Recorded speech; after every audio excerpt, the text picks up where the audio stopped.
Holy crap. People persist in doubting the evidence. Don't run and hide. Don't be afraid. Don't turn away any longer. The truth will set you free. You're listening to Jimmy Church Fade to Black.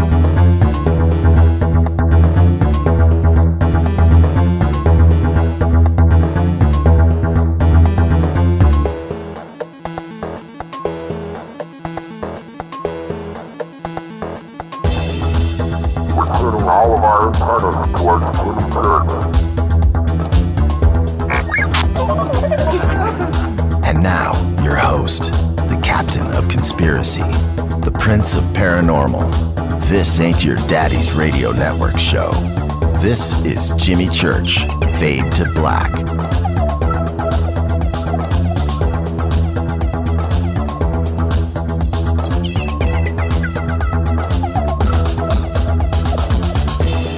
All right. Fade to Black.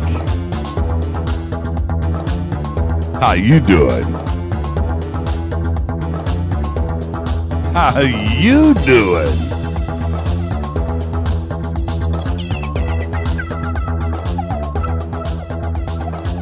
Yeah. All right. Fade to Black. Bespoke radio for the masses. Today's Tuesday, February 3rd. 34 days into the new year. 331 days left. What is going on, everybody? Somebody just called me foul mouth. Is that what I saw? Come on. As always, we are live from the truthfunders.com studios right here in Burbank, California. If you have a book, expedition, invention, or paranormal documentary you need to get funded, go to truthfunders.com. Truthfunders, the #1 source of backing your project into the fringe. Eric Williams has got a project up right there, and his academic-based research project about ESP and personality. Go check it out right now. Go fund something. Have you funded anything today? My mic is hot. All right. All right. I chilled it. Is that better? Oh, man.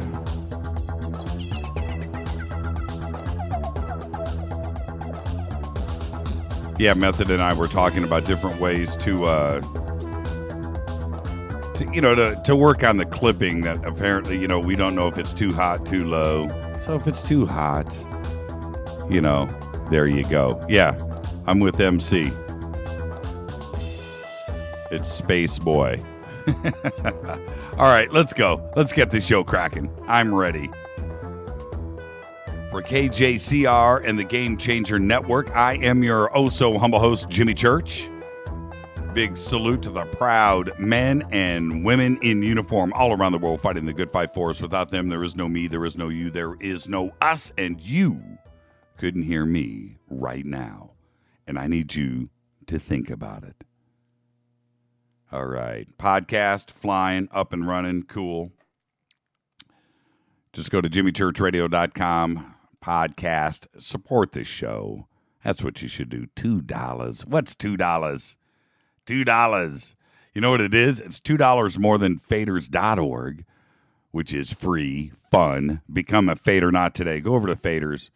Faders is an amazing website. The community that is there, all of the Fader Knots are there. We get those requests every day, Twitter, email. How do I become a Fader Not? Faders.org, www.faders, faders.org. That is where it is happening. And follow us on Twitter. Let's get the show cracking. I'm ready. Follow us on Twitter right now, at JChurchRadio. Very simple. J Church Radio. Come follow us. Hang out. That's what you want to do. Hashtag F2B. That is Fade to Black. Hashtag F2B. That is the sandbox. Like every night, we're going to blow through probably 2, 3, 4. Well, we haven't done 2,000 in a long time. 2, 3, 4,000 tweets in a night. And there's a lot of action there. And I keep it open all night. So if you have questions, any comments, whatever, just come on over, okay?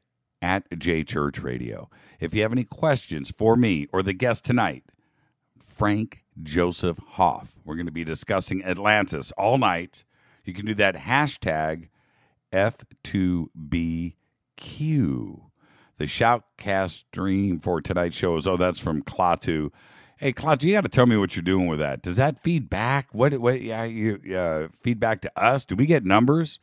Are you, do we count when you do that? Does that show in our feed, in our analytics? Interesting. He's got a way of going in the back door. All right. Now, besides that, Studio Dome speakers, Bluetooth speakers, is our new sponsor here at Fade to Black. And the Studio SD1,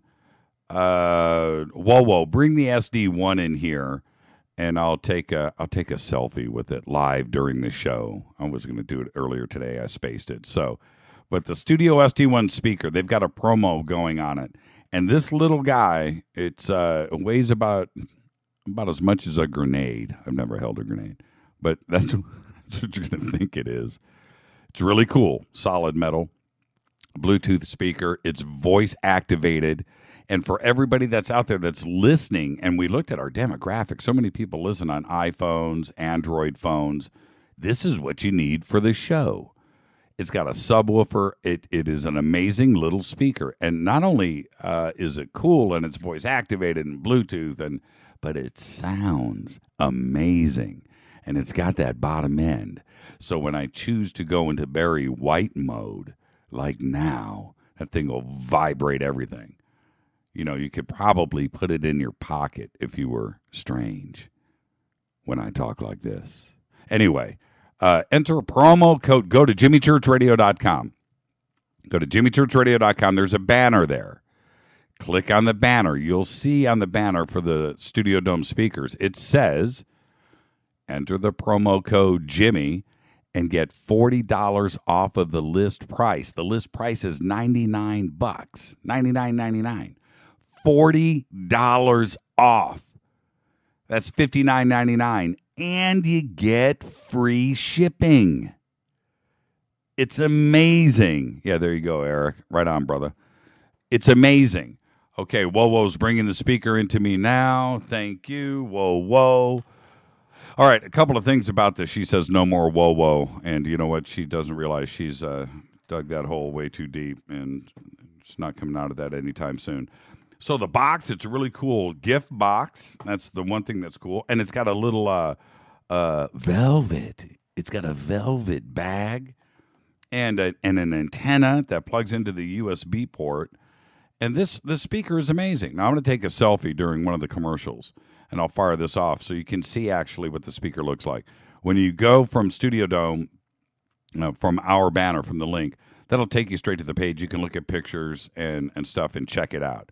But the sound of this thing is incredible.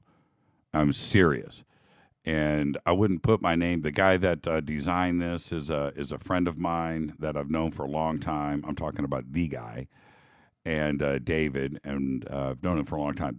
It is just amazing, and for me to be associated with this company makes perfect sense, because if you've got an iPhone and you're listening on that little iPhone speaker, this is what you need, man, right here. And you can take it anywhere. It is so small. It is so cool. So there you go, Studio Dome speaker, SD1. Enter promo code Jimmy, $40 off for the Fadernauts. And that is a special Fadernaut promotion that I've worked out with them just for you guys. So check it out. All right?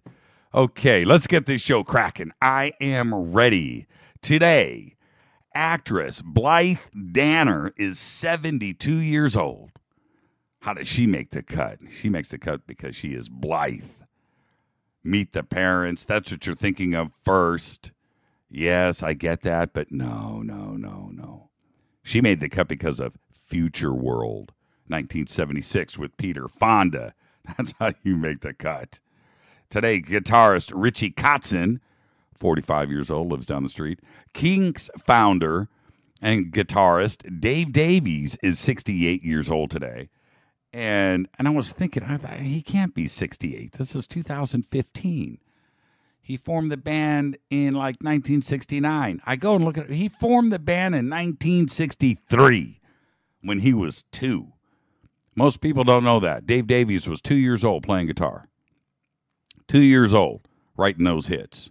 Dave Davies, the Kinks. Our dead guy's birthday today, sad one, actually.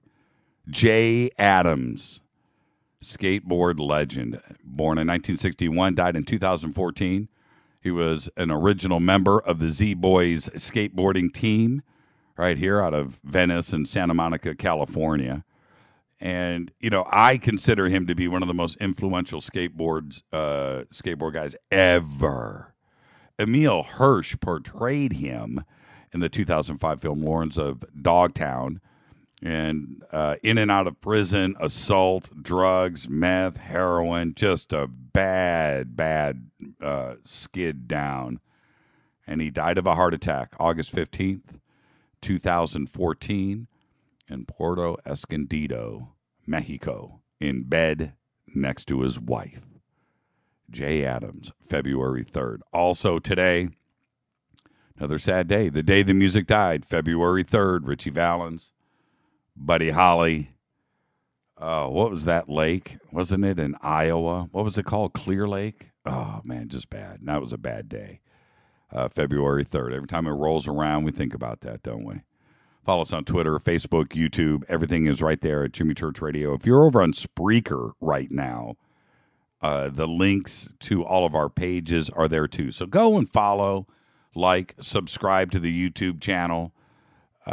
Easy enough to do. Facebook, go like our Facebook page. We update that every single day. There's always something cool there. And, of course, Twitter. Twitter was on fire today. Yeah, Michael Anderson, Stacey Peralta doc was better than a movie. It absolutely was. Watch him back to back. I mean, there's things about the movie that are cool. But you watch that documentary and watch Jay Adams rip down that hill in Venice. Oh, what's it called? Santa Monica. I'll think about it in a second. But, yeah, you're absolutely right. That documentary was incredible. Stacey Peralta. All these were local guys here in California. Later on tonight, we will have guest Frank Joseph Hoff with us. It is an Atlantis evening here. We will be discussing Atlantis all night, one of our favorite subjects. Everybody loves Atlantis. Tonight, we'll be discussing all of his scientific research. You can email throughout the show, Jimmy at jimmychurchradio.com. You can also go over to the contact page, jimmychurchradio.com. Hit us there. Just make it good. That's all. And it'll get in here to me. I mentioned the TweetDeck column earlier. It is hashtag F2BQ. Also, if you have questions, comments on the show, just shoot it right there, hashtag F2BQ, and it will get in here to me. Now, got email today from Terry Walsh out of Liverpool, United Kingdom.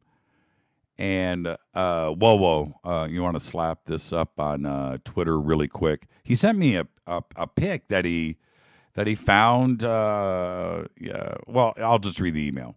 I've been on a site that has loads of moon photos taken by the early Apollo moon orbiters. There's some strange photos that I've never seen, but I thought I'd send you this one. I just can't get my head around what it is. It looks miles high, and I'm not sure if it's one thing or two next to each other. Check this out. We're going to fly this on Twitter right now. And I don't know what I'm looking at in this picture. We've all seen anomalies on the moon. Mike Bear's been on this show. quite a few guests. We've done nothing but Jose Escamilla analyze shots like this, but this one's different. I've never seen this one before, and it is certainly.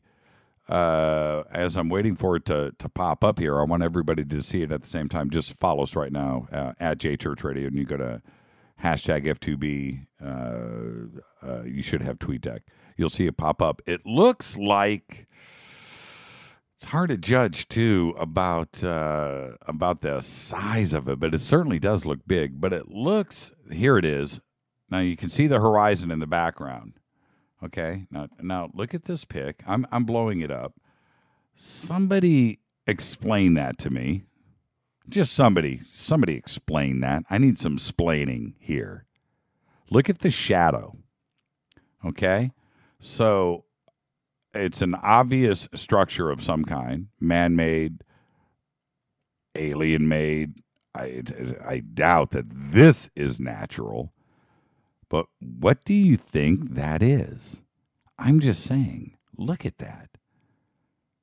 It looks like a snake, a large one. What is that? Look at the shadow.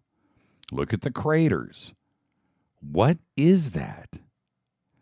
And looking back and thinking about all of the Apollo shots that we have seen, moon orbiter shots, everything that we have seen on the moon, man-made structures, you can tell the stuff that we've sent there. That just and you know what you've seen in all those shots. Have you seen this before? I haven't. Maybe you have. That's fine. I haven't. What is that? I'm just saying. Terry Walsh out of the UK. It looks like Nessie coming from Ken. That's what I just said. That's what it kind of looks like, doesn't it? Kind of snakish. That's bizarre. And it's definitely big. Terry, you've stumbled onto something. And I know you're listening to the program right now. Good job. And we'll get to the bottom of it. I'll send this off to Mike Barra and Jose Escamilla. And, we'll have some guys take a look at it. Rapunzel's Tower. Could be. That is very peculiar. That comes in from GG Rabbit. Looks like a fish hook. I don't know. Allison, but that would be backwards. It's a tower casting a huge shadow over uneven terrain. Yes, that's exactly what it looks like. I don't know what to make of it. And it is indeed, it's one of the strangest pictures I've ever seen coming off of the moon. Other side, you can look at it. Okay, all right. Remember Mike Barra's flying saucer? Remember how cool that was? Okay, so, no, Ruth just asked if I sang. Ruth, no, I'd blow up this new microphone that I'm using. You don't want to hear me sing. When you think about it, Mike Barra's UFO, great shot, with the disc in the crater, and you're looking at it, and you kind of squint your eyes, and you can see the shape, and you can see windows, okay, all right. This isn't a picture like that. This is a picture, just scroll down. Jason's like, hey, man, where's the pic? Scroll down, it's in the feed. Scroll down, it's in the feed. Sorry, I missed the first few minutes. I'm really want for more listening to everyone else. Yeah, right on. Okay. It's not like those other pictures. You don't have to imagine this. There's no, what's the word? Somebody help me. Peridola, whatever it is. The fake word. Look at that. That is bizarre. And that's a real shadow. That thing is huge. Huge. I don't know if it's a mile high. You don't have any references, but if you look at the craters here, what if one of those craters is 2 miles across? Now we're dealing with something pretty big. But somebody explain that to me. Somebody at NASA explain that to me. Oh, that was a stick flying through space 3 kilometers long, and it stuck into the surface. Yeah, it's a stick-shaped meteor, and it just stuck like that. That's what you're looking at.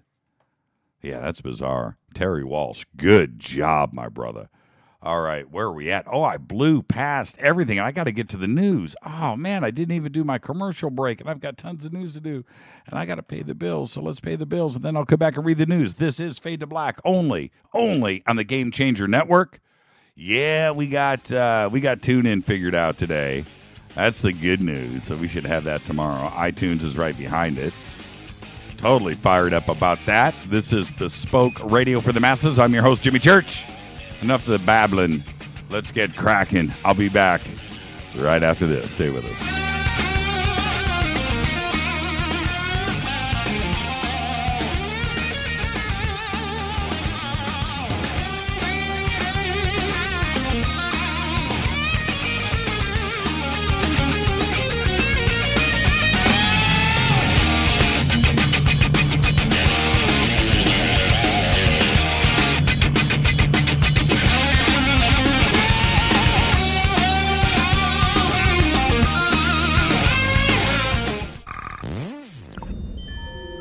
You're listening to Jimmy Church, Fade to Black. What's up, revolutionaries? It's me, Jimmy Church. Do you have an IRS or state tax issue? Well, I did, and I called national tax experts. My problems were fixed, done, fini, and man, I gotta tell you, it was a relief. National Tax Experts are a recognized tax office that services clients in all 50 states. Doesn't matter where you live. Give them a call. I'm telling you, they take the time to understand each and every client's individual financial status as well as their financial goals. And that's exactly what you need, my brother, when you're taking on the evil three-letter. So, seriously, give them a call today at 1-877-909-5444.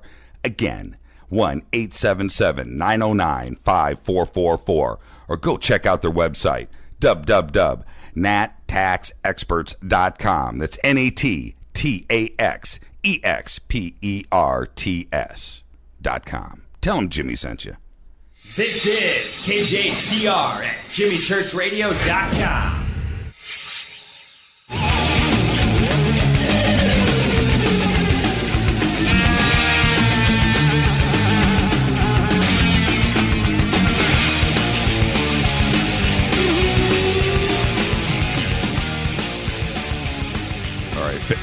Fade to Black, Bespoke Radio for the Masses on the Game Changer Network. I'm going to blast through the news, man. I got a lot to crank out here before we get to Frank Joseph Hoff. Will be with us at the bottom of the hour.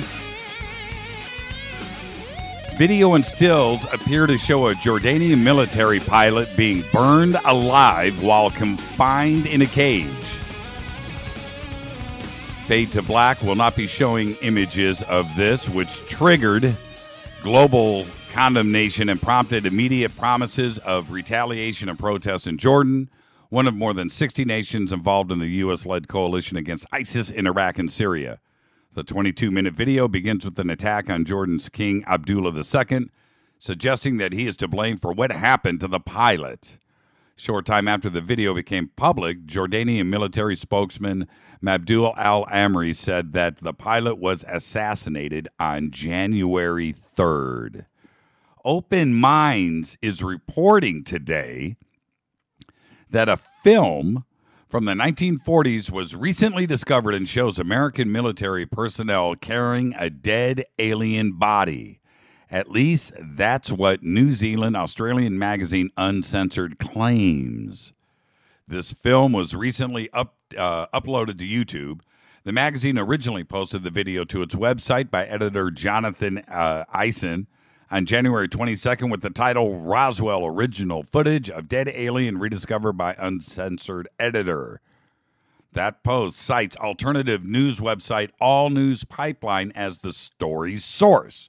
Sure enough, All News Pipeline posted a story about this video on January 13th with the title, Is This the Real Roswell Alien Footage? According to this article, Uncensored's technical people did a frame-by-frame analysis prior to going to press with it and determined that it was legitimate in every respect. Unfortunately, these eyes, Jimmy Church's eyes, have seen this video floating around on the net for about 10 years. No, nothing was discovered. And it really bums me out what people do for clicks. Clicks. Get smart. People out there that see stuff like this, they're out there cruising the net all day long, every day for stuff they've never seen before, just like myself.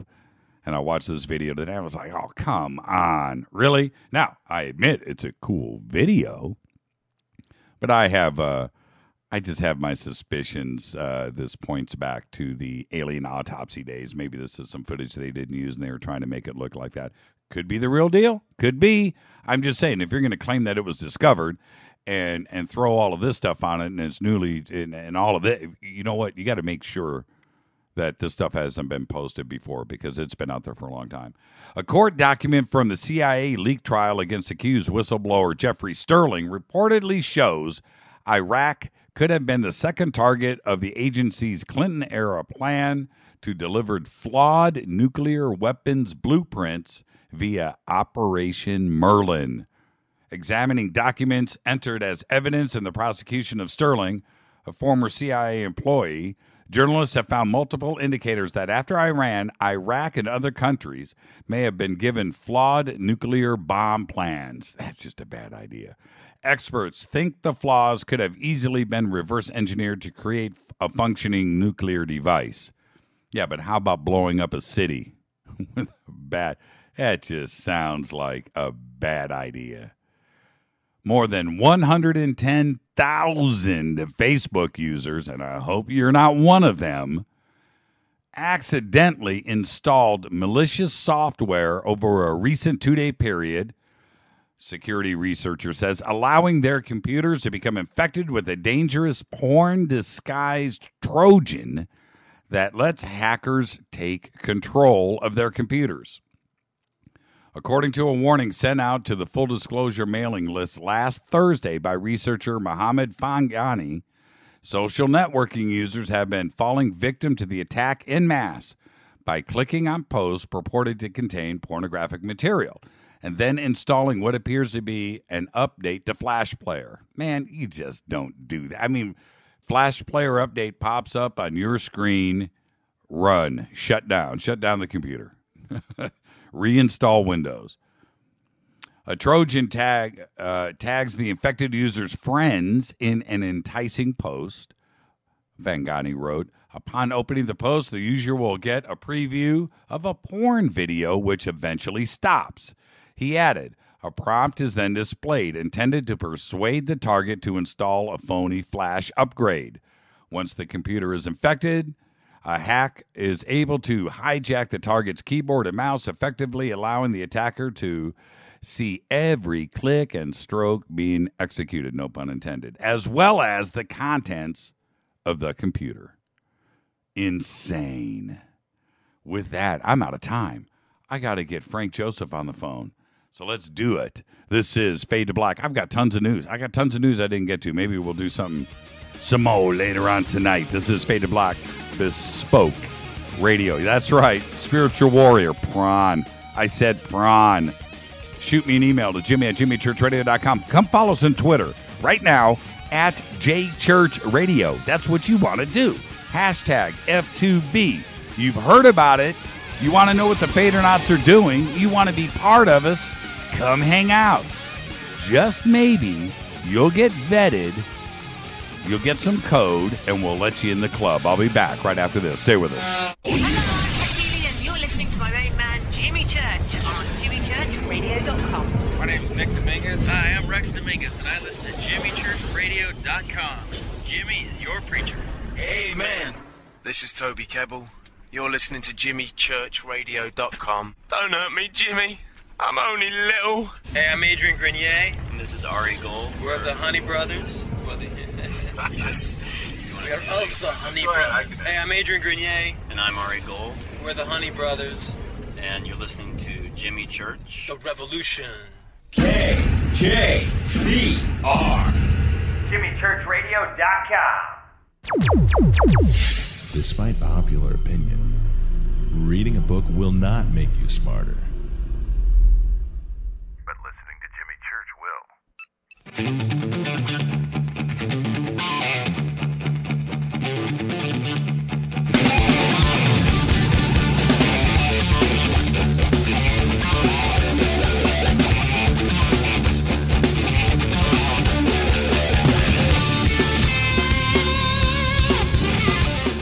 All right, everybody, welcome back. Fade to Black, bespoke radio for the masses. I'm your host, Jimmy Church.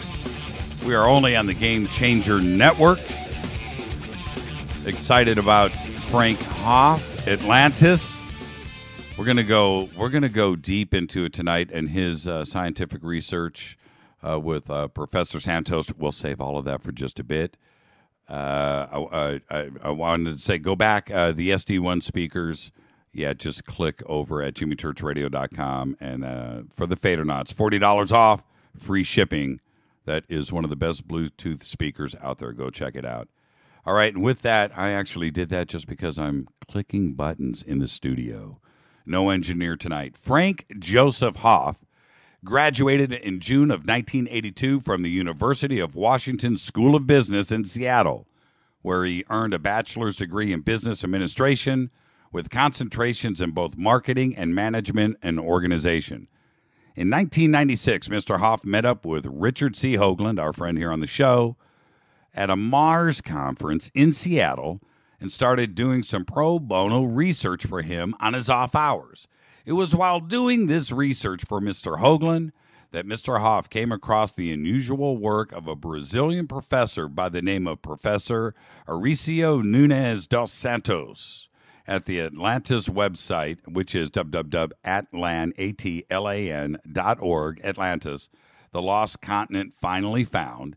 In 1999, Mr. Hoff became his understudy, researcher, and business agent in order to let the whole world know about Professor Santos's amazing discoveries by helping him get to his new book published on Atlantis in English until the professor's untimely death in September 2005.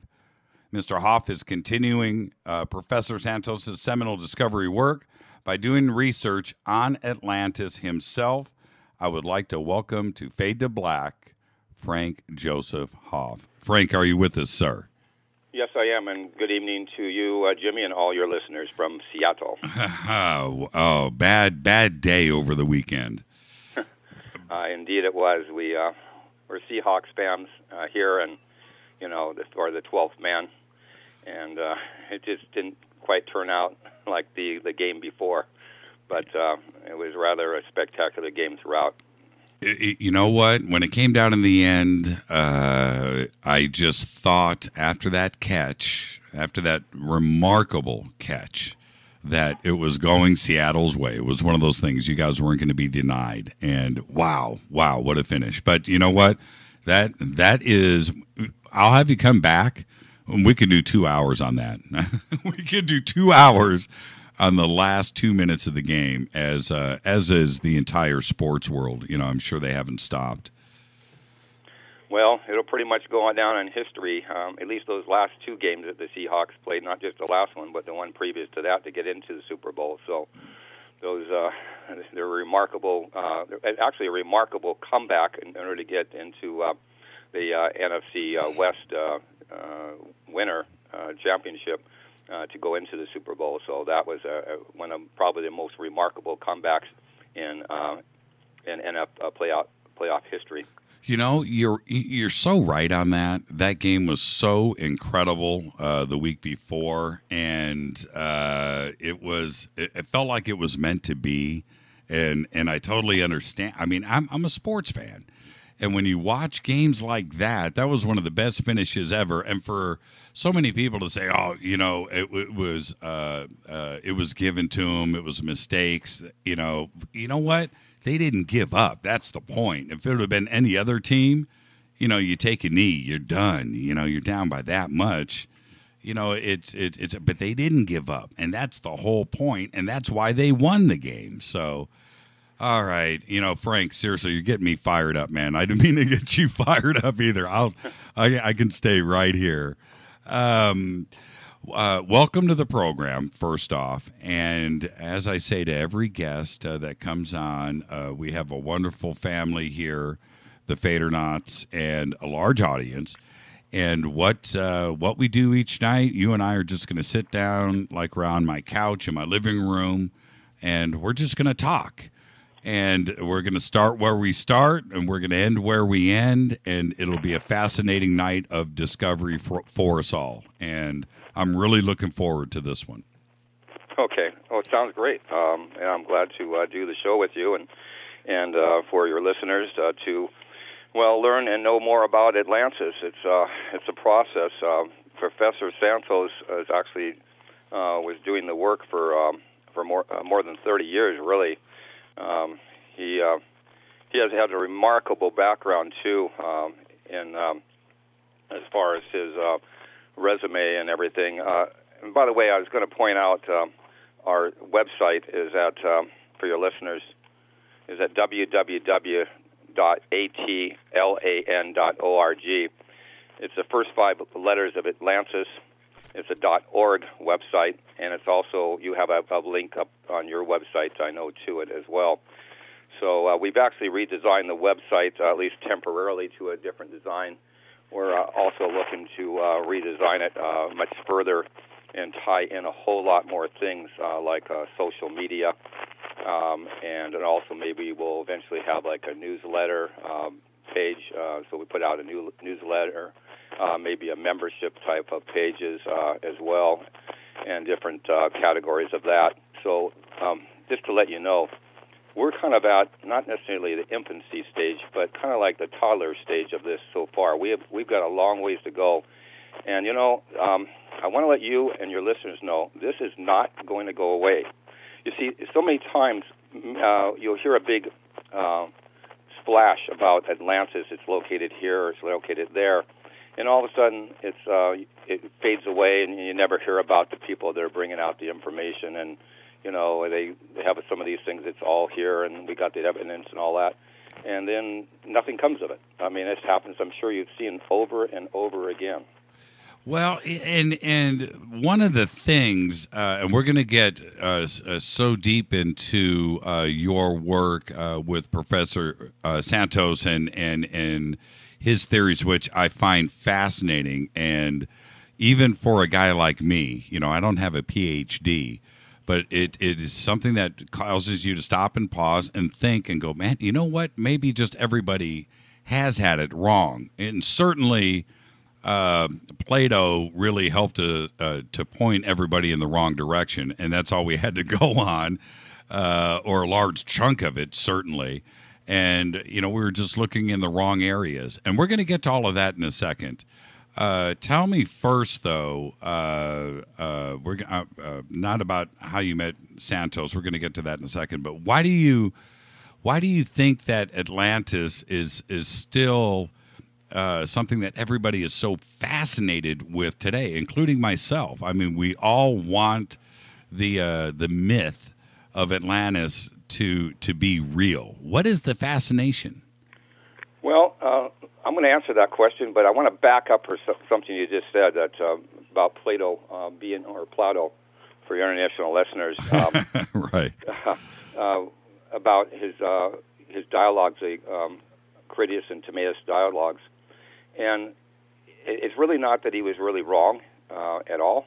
It's a misinterpretation of those dialogues, and that's what led to all the misinformation and confusion. And so you have to be able to interpret and decipher those dialogues, and then you'll be able to come up with the right location of Atlantis, at least try to point you more in that direction.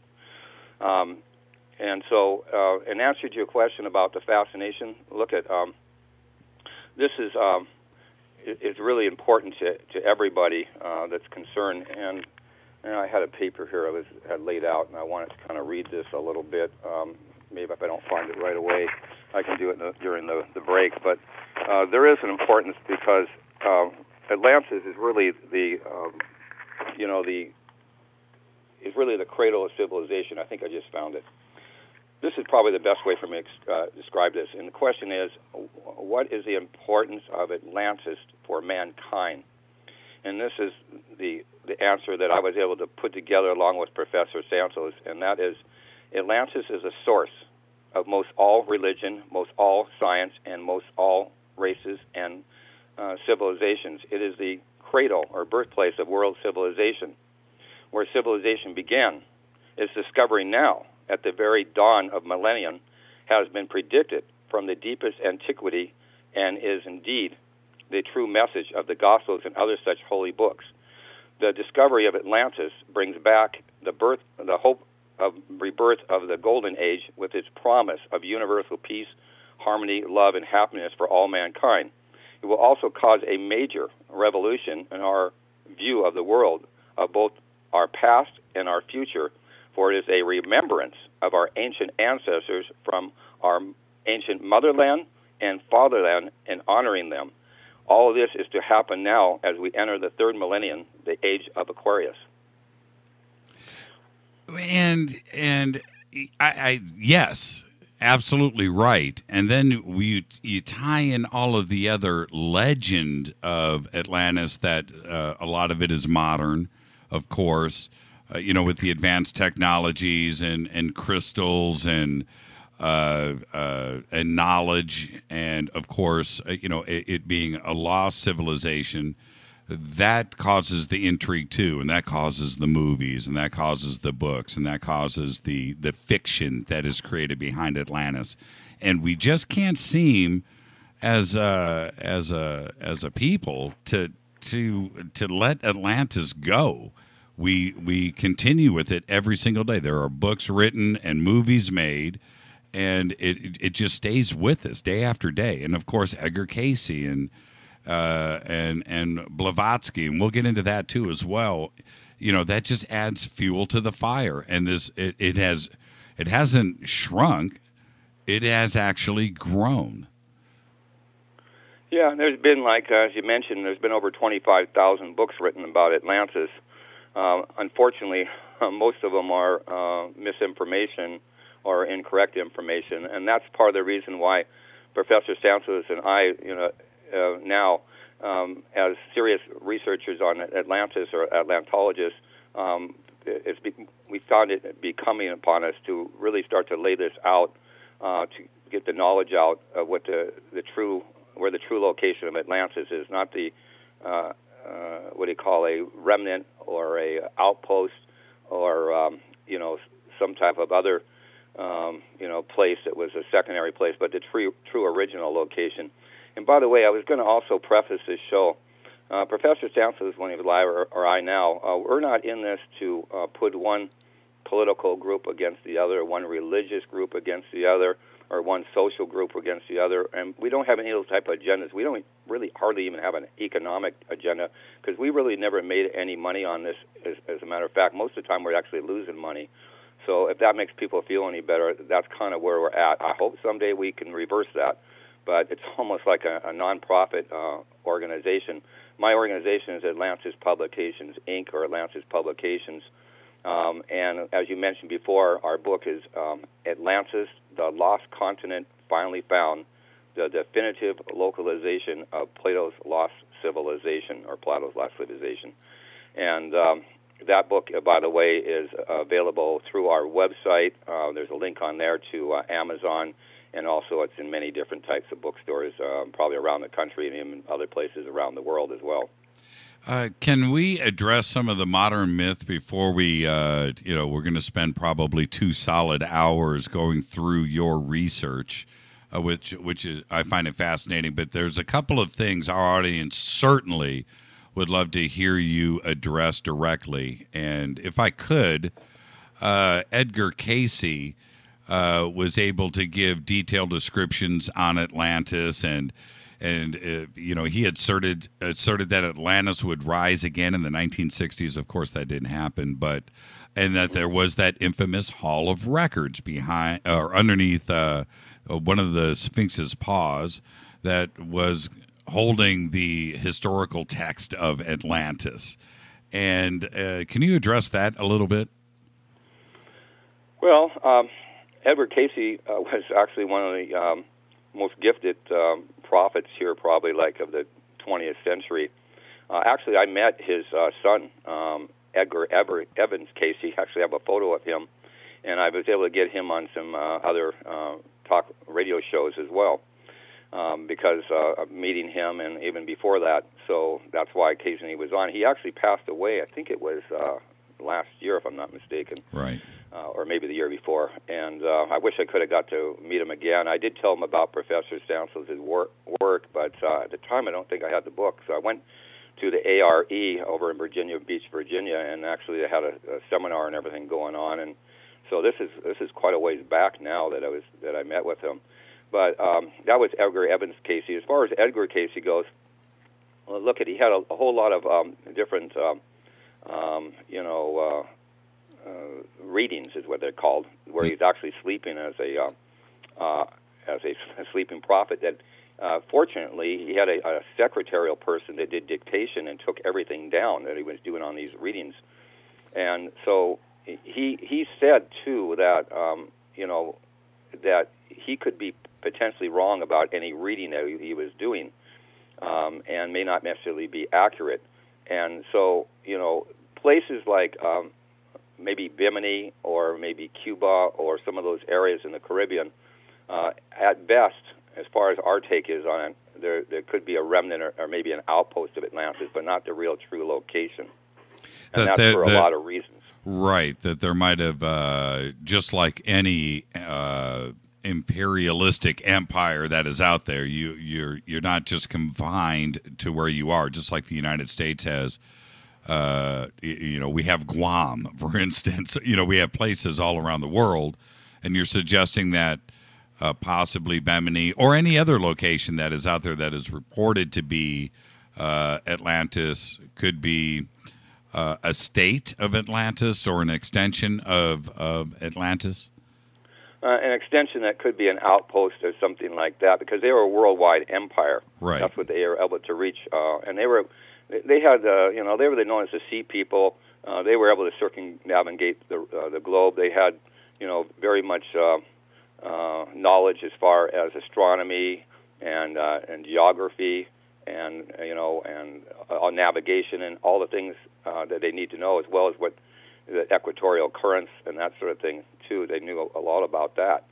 So they knew quite a bit, and so they were able to get around, and they did trading throughout the world, depending on the climatic conditions. That was the thing too, that sometimes some of the conditions changed a little bit. But going back on this, this is in the height of the Pleistocene Ice Age, where Atlantis was, at least Atlantis proper, was civilization was rising and growing. And I really should back up and lay this out, exactly what was going on with regards to Lemurian Atlantis and the whole story with that.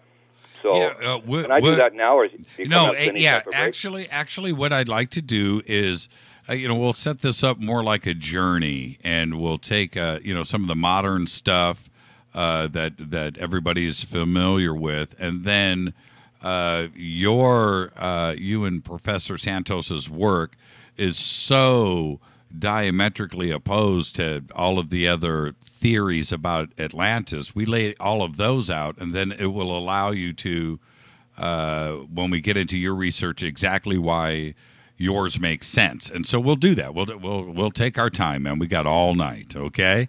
I wanted to staying on Blavatsky for a second. What do you know about the actual Atlanteans themselves? Because she claims that they were nice people. Just culturally advanced race. But Plato described them more of a military establishment, and so those contradict themselves. Did you and Professor Santos have figured out what side that they were playing on? Well, that's a really good question. Madame Blavatsky was a rather smart individual, but she didn't exactly get everything right about Atlantis or the location and that sort of thing, too. Right. But she made some very interesting reading, even as for today. So that's as much I can really say on that part. As far as the rest of your question is? She says that, the Atlanteans were just culturally advanced and level-headed, and And Plato was saying that they were soldiers. They were a military threat to everybody around them. Well, they definitely had the military, that's for sure. But having said that, there was also a war of Atlantis too going on between the what was called the Dravidas and also the two races, and the other one was Aryo Semites. Mm-hmm. So you have to understand there was also a war of Atlantis too that was actually taking place, and that's a whole other story about how all that worked out. But they definitely had a military power. They had, I think it was over a million man army is what they had, something like that. It was pretty high. And the population of Atlantis was well over 20 million people, again, in the height of the Pleistocene Ice Age. And so that leads to the rest of what I was going to lay out, is where do you support in the middle of the Pleistocene Ice Age 20 million plus people? Or today, for that matter, 20 million people is that's large. That's big. Right, and especially during that time, and so you got to be able to support that population. For instance, you try to support even a couple of thousand people in Antarctica, which a lot of people think maybe is a location of Atlantis, which has, by the way, been in situ for over 2 million years, the ice and the snow there. And that hasn't really changed too much because they've taken core samples there, and so they have a very good idea of the dating. But try to even support a couple of thousand people there, literally by themselves. That's going to really be hard because they usually have to fly in food and rations and even fly people out of there on occasion just to get them out, because it's hard to survive there. Let's say year after year. And now, when you first met Richard Hoagland at the Mars conference, at that point, did you know anything about Atlantis? Aside from what we already know as from the modern stories. Well, Jimmy, I've been interested in this subject for a long time, in my life, but I didn't really get into it that much. I just, I'd read things, and that's why I came upon his website when I was doing some work for Richard that had to do with something kind of totally different. And I said, I know a little bit about Atlantis, but this is remarkably different and very scientific and logical. And I got to looking, okay, who's putting this out? Who's done this, work? And then all of a sudden I start reading Professor Santos's curriculum vitae or resume, and he's got a remarkable resume. It usually takes maybe, 15 minutes to read the thing off because he was into so many things. And that's what I was going to lay out to, since you mentioned it, Professor Santos' background. And by the way, as I mentioned earlier, we're not into for all these, type of agendas that put in one group against the other. The only thing that we're here is to really get the truth out, and mainly from a scientific standpoint. That's where we are at with this. And he, by the way, Professor Santos, is a Professor Arysio Santos. He was a PhD down in Brazil for nuclear physics and nuclear engineering. But he also had these other backgrounds, too. See, he was even a climatologist, and then he was also an electronic engineer. He also was a physical chemist, and actually had one of the best backgrounds in this. He had free docency, where he could literally teach at any university in the world. He had such a high level. But he also went into other disciplines of archaeology, mythology, linguistics, ethnology, occultism. Not to be an occultist per se, but to learn about the hidden meanings and symbols behind things.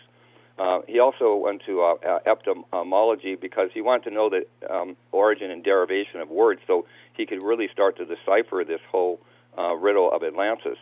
So those are some of the backgrounds that he, had that, that a lot of people don't have. Plus, he also spoke 14 languages besides. I was going to ask you, by the way, his original website, what language was that in? Did you have to translate it? Yeah, the language he spoke, his native tongue, is Portuguese. He's out of Brazil. He actually taught at the Federal University of Minas Gerais in the city of Belo Horizonte in the state of Minas Gerais in Brazil. Yeah, I watched a bunch of his interviews, and they're all subtitled, and so I was just thinking outside the box a little bit. Was his original website in Portuguese, and did you have to translate it back then? Yeah, actually, he did a show down there in Brazil. I think it was back in the year 2000. It was kind of like doing David Letterman or something here, and it goes out to like all of South America. I mean, it's like to, I don't know, maybe millions. I can't remember, something like 100 million people or something. But it's called the Joe Soares Show, and he appeared on there once. Actually, I've got a copy of it. Again, it's in Portuguese. But he talked about, and we do have another book that we're looking, by the way, to get translated. A lot of people don't know about this. It's in Portuguese, but it speaks about Lemuria, and also alchemy. And it's his original book on Atlantis. And actually, it's back in 1995 that this book is out, that as far as to the public, divulging where Atlantis is, and a whole lot of other information regarding both the Lemurian civilization and the Atlantean civilization. Were you able to reach out to him directly when you first started to look into his writings on his website? Yeah, as a matter of fact, I did. Actually, I contacted his son originally, Bernardo, to get in touch with him, because I was looking at that time to really get him on some radio shows, because I thought he'd be an absolutely fascinating guest to do that. And then a couple of things didn't quite work out, and then all of a sudden we're going to, get. It was a little bit delay in getting this book published in English, so I was working out the details on that and helping them with that. And then about a month after, and here's the other thing, I guess I should say. He was coming like in or out of his house. I can't remember. I don't know which one it was, but he ended up breaking his leg. Is what happened, his femur, and bone on his leg. And so he got laid up, and the problem is that he was kind of laying around a lot and taking, like, I think painkillers or sleeping pills or that sort of thing. And it's not good, to not have that circulation. He wasn't as mobile. Mm-hmm. And so it was like 1 month after the book was, like, out on Amazon, he passed away. Ooh. And I was trying to start to set up an interview for him, but it didn't quite make it. I mean, it's just... that some things are just certain fate that happen that way, and so I was a big loss to the world. I mean, to lose the type of knowledge that he had. I mean, because look at when he wrote some like a piece on Atlantis, because we had a forum at one time, and may go back to that on the website. When he wrote a piece on Atlantis about something in detail. There is nobody that could write about Atlantis in that type of scientific detail that he could, that when you read it, that this was something very different than what you've ever heard or read from anybody ever. You touched upon one thing earlier, and I want you to address that a little bit, because he came from a different mindset. A scientific background, of course, geology, and he was looking at the anthropology side of things when researching Atlantis. But he also had an open mind too, as well, and he wasn't closed off strictly to the black and white, was he? Well, no, not at all. Actually, I got to tell you and your listeners, he was going out originally to disprove the whole notion of Atlantis. That's where he was at. So he didn't think there was really anything to it. So when you're doing science, a lot of times you prove things, but also the way to really go about it is also work to disprove something. And the problem he was having is that he was trying to disprove the thing over and over again. It kept on being these coincidences that used to come back, and he just couldn't get around all the different types of coincidences and actually routing back to the true original location. So after about 10 years, he got to thinking, there's something to this. So he started to change his thinking, his mind on this whole thing around 180 degrees.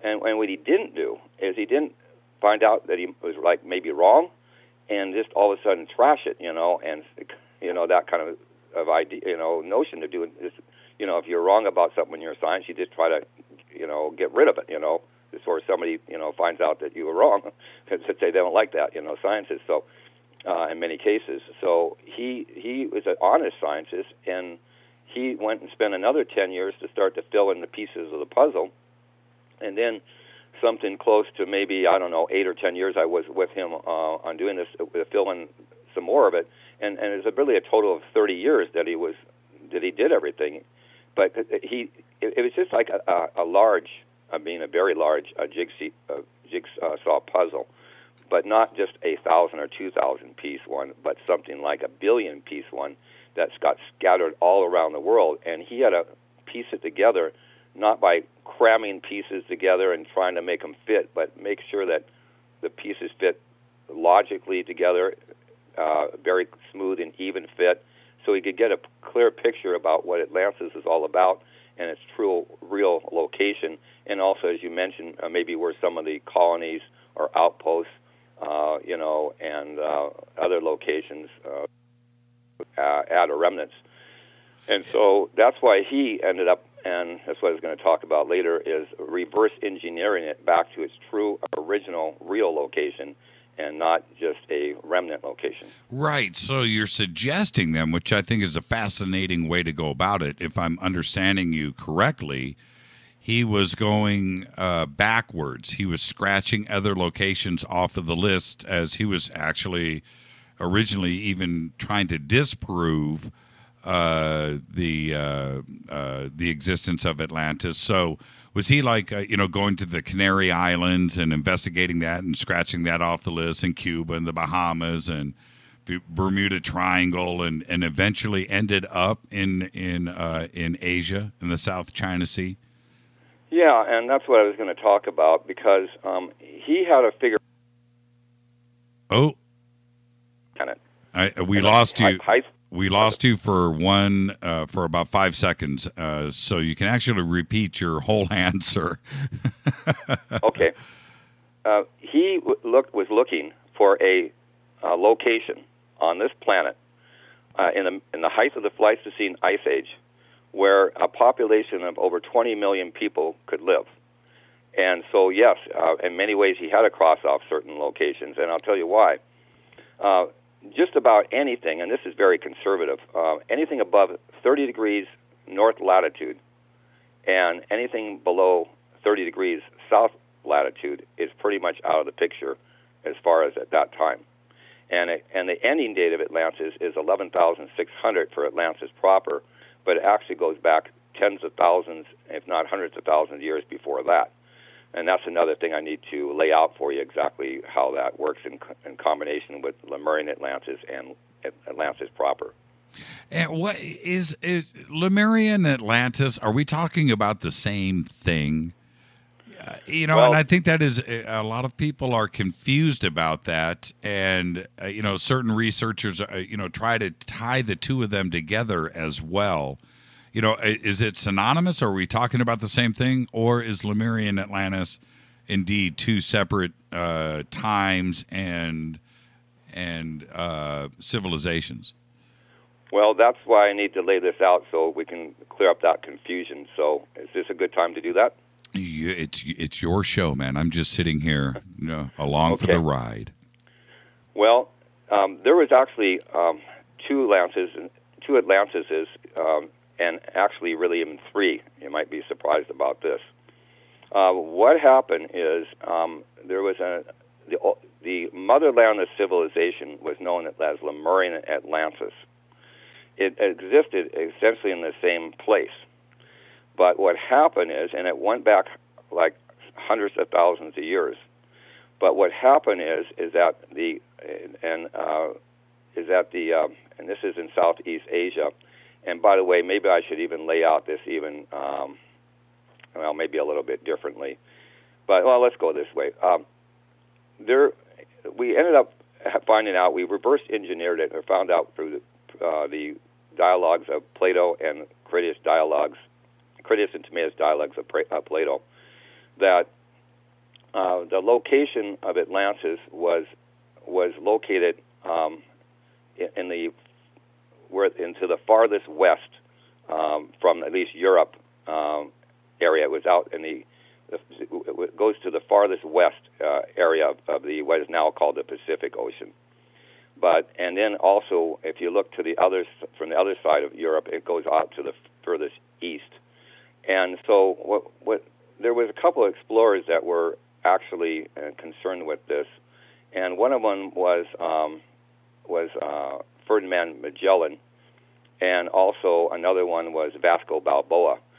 Now, Vasco Balboa is supposedly maybe discovered like the Pacific Ocean, but it was Ferdinand Magellan when he saw the Pacific Ocean, as it's called today, down through the Straits of Magellan down by Argentina and Chile Way.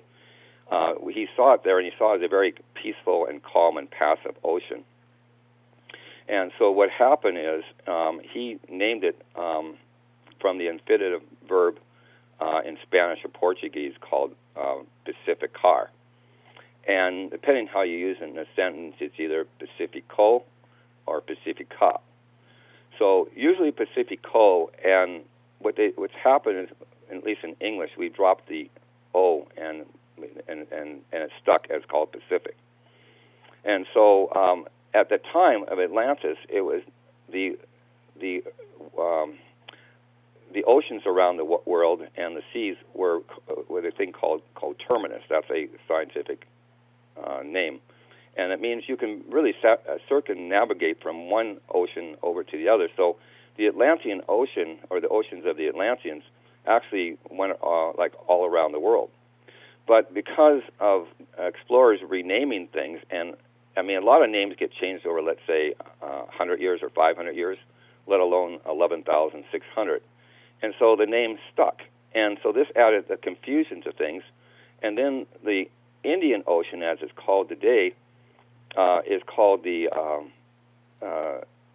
used to be called the Arysio Sea. And at that time, it used to be called the Atlantean Ocean as well. The one that's called the Atlantic Ocean right now is the Atlantic Ocean. I mean, it is actually the Atlantis Ocean part of it. But that never got dropped or changed around, like changed, let's say, to the English Sea.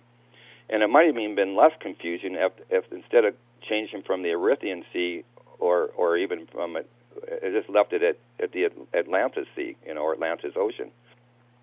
So this added to all the confusion because so many things got named the wrong thing that it confused people of actually where the location of Atlantis is.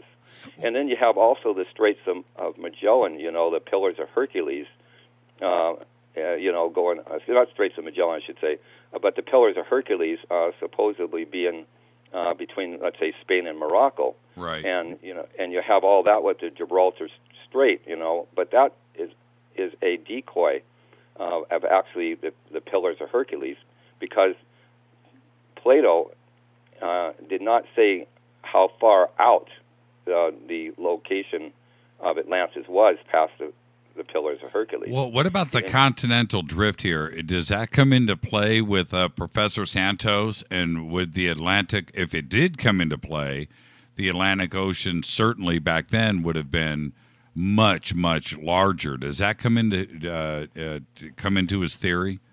Well, it's I would say not really, because there's some coding in the Timaeus and Critias dialogues of the location of where Atlantis really is, and the coding actually is in the word of Atlantis that's encoded by let's say Plato, because it's or the Greeks, because it was a Greek word. It ends in like IS or TIS, but Atlantis is a Greek name. There's many other names for Atlantis out there.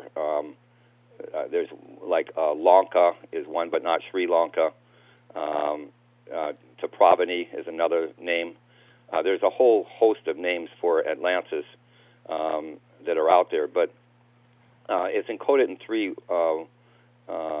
languages. One is he found out, by the way, is the language of the Atlanteans themselves, called Dravida. It's Dravidian, And actually, I have some people that speak close to that. It's a language called Tamil. And one of these days, maybe I should get them on the show so that people can actually hear the language that the Atlanteans spoke. It is also known as the language of the birds.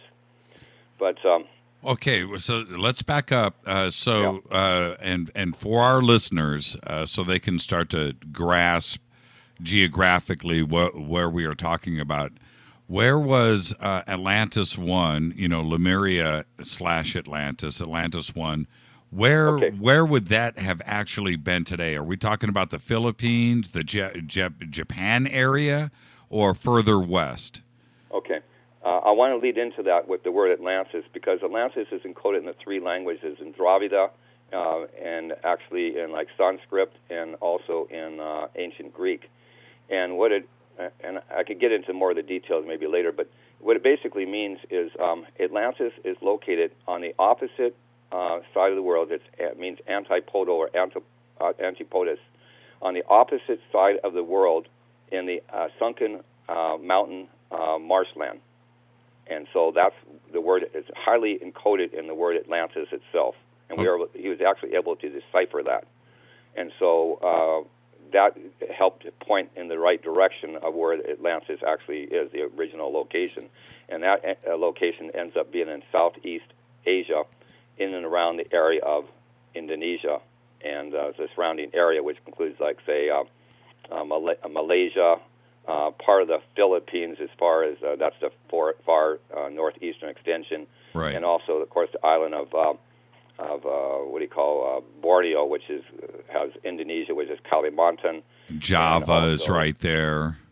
Yeah, and Brunei, and also Brunei. Part of Malaysia there too. So it's all that area, but the main portion is Indonesia. So if you took real quick, again, I'm just picturing this in my mind. I'm holding a ball in my hand right now, and I'm looking at Greece. And so if you went literally, when he says on the opposite side of the world, and you did that on a globe, that is indeed where you end up, isn't it? Yeah, it's even better than that. It's actually right where a famous saying calls where East meets West, and also where the so-called Indian Ocean, as it's called today, meets with the Pacific Ocean, right there. Right. It even gets better than that. We found out, and it is even true today, that the latitude is 0 degrees that goes right straight through Sumatra, actually. Isn't that interesting? Today. Let me tell you how smart our audience is. Mark Dunbar just tweeted, and you and I know the significance of this, but he just tweeted, aha, Krakatoa. Yeah, well, I'm going to lead into that too. I know, but isn't that fascinating? And that is per your description, and right. I just love to have the audience engaged. They're right with you. They're right with you, Frank. Well, we're going to talk about that and something else. That's what I'm leading in here too. What we also found out, and this is, the latitude. You take a look on a globe or a map, you'll see the latitude 0 degrees goes right through that area. Now, this is important because at the height of the Pleistocene Ice Age, it's really a good idea to be, and Plato describes it as being in a like somewhat tropical climate, so 20 million people can survive, but and also have the area, so that many people can be there with all the different things like the coconuts and the bananas, and the different fragrances and the different types of foods and spices, and also actually rice and all the different types of crops and animals and that sort of thing. It's a whole lot of things. But what's really most amazing is that where we have our time coordinated at is in Greenwich, England. Are you aware of that? That's right. And it's not in London, by the way. And the reason it's not in London itself is because that's where the Greenwich Observatory is. It's like what, 10 miles outside of London?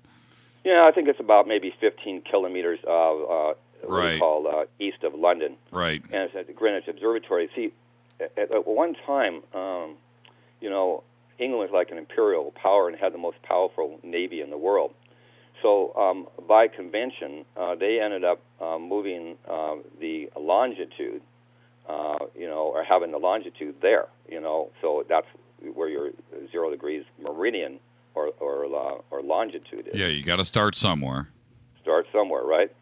But what's amazing is, as we found out, is that it didn't used to be there always. As a matter of fact, it used to not be several places always. And before it was in Greenwich, England, it actually was in Paris, France. And before it was in Paris, France, it was in the Canary Islands, as you mentioned before, because they thought that's where Atlantis was. Interesting. And before that, we found out it was actually right over Sumatra, where the 0 degrees latitude is. So the X marks the spot. It was at 0 degrees latitude and 0 degrees longitude. Interesting. So this is where it gets interesting, and also where I want to pick up with Lemurian Atlantis, because it was the Toba volcano at approximately 75,000 years ago, which is documented by scientists today, which is a caldera volcano actually blew up. And that destroyed Lemurian Atlantis to a large degree. It also, because it was a caldera volcano, sent up a lot of fly ash into the atmosphere. And it may have very well set off the Pleistocene Ice Age, at least triggered it on. Because what he found out is that these volcanoes, and which are very more prevalent, by the way, than, let's say, asteroids hitting the Earth or maybe, comets, that sort of thing, then those and creating, let's say, havoc on Earth, although they can do it as well. But it's just also in the Ring of Fire, where Indonesia and the surrounding area is one of the most volcanically active areas in the entire world. That's and this right. is not just like me making it up or Professor Santos. I mean, that's pretty well known. So what happened is it went off, and that destroyed Lemurian Atlantis in that area of Indonesia. That's where they were, the motherland of civilization, Lemuria, or Mu, which stands for motherland. So that was the motherland of civilization. By the way, not Samaria or Mesopotamia, that area over there, or Iraq, which is what it's called currently today, but the Samaria area. A lot of people think that's where the birthplace of civilization is. It's not. It was actually in Atlantis, Indonesia, is where it is. At this time of the eruption and with Mu, was that indeed a completely advanced civilization on all orders? Well, that's the next question. They weren't quite as advanced, but here's what happened, and this is why it was hard to track this down. We had like the Katrina, Louisiana, a hurricane that came in, and right, and it's like New Orleans is like actually below sea level, and a lot of people had to flee out of that area. It's like a diaspora, where they have to flee out. Sure. Or a diaspora, some people might say. The same thing that happened to the Atlanteans. They had to find a place to go, whatever was the people that are there, and they not all perished. So what they did is they ended up going into what is now more Pakistan and India. It used to be India at the time, and the borders changed, but is into what is now called the Indus Valley area, or the Indus Valley civilization. Mm-hmm. So they went into some parts of India, but sometimes there may have been some locals that maybe chased them out, that sort of thing. But they ended up settling in there to regroup until they could rebuild their homeland over time. And what they did is they ended up rebuilding it over 60,000 years to the advanced civilization. So that's, in part, an answer to your question. I mean, just think how far we've come in 1,000 or 2,000 years, let alone 60+ thousand. Yeah, and with Atlantis and this being that long ago, what was and they were a seafaring people, so they were also dealing with prehistoric man too as well. So the two civilizations were coexisting. Well, a lot of where humans came out of was Africa, but they ended up going back over to Southeast Asia, depending on climatic and polar polar, cold conditions. Right. So there was this kind of a migration going back and forth. But the actual civilization began in Southeast Asia, and that's where the advancements came. And the reason is because of agriculture, which is probably one of the biggest inventions of all time. Because this way you can be more fixated to the land, not have to be a hunter-gatherer, where you can develop your philosophy, your sciences, your religions, and things like metallurgy and so on, and actually be able to think and develop all your different sciences, which has to do with the astronomy and circumnavigating the globe and building ships and boats and crafts and all this sort of thing. So they ended up Lemurian Atlantis was like the first Atlantis, the motherland of civilization. In a sense, India was the fatherland of civilization. And then when the advanced civilization, Atlantis proper, they rebuilt to that. That was the wondrous sun, the third Atlantis. And that's the one we usually hear about, but we don't hear so much about where they regrouped to and know about that India has a lot to do with that. And by the way, the word Indonesia stands for Isles or Islands of India. That's what it means. And before we get too far away from this, I want to address a couple of things before we get to it. Atlantis 2, so to speak. Atlantis 1, Lemuria Atlantis. 2 questions. One, what year historically are we talking about approximately when it ended? And number 2, there must be, I don't know, but 20,000 islands in that area. That's all it is. It's just one big island and islands. And is that what we're looking at with all of those islands in that area? Are the remnants of Atlantis 1?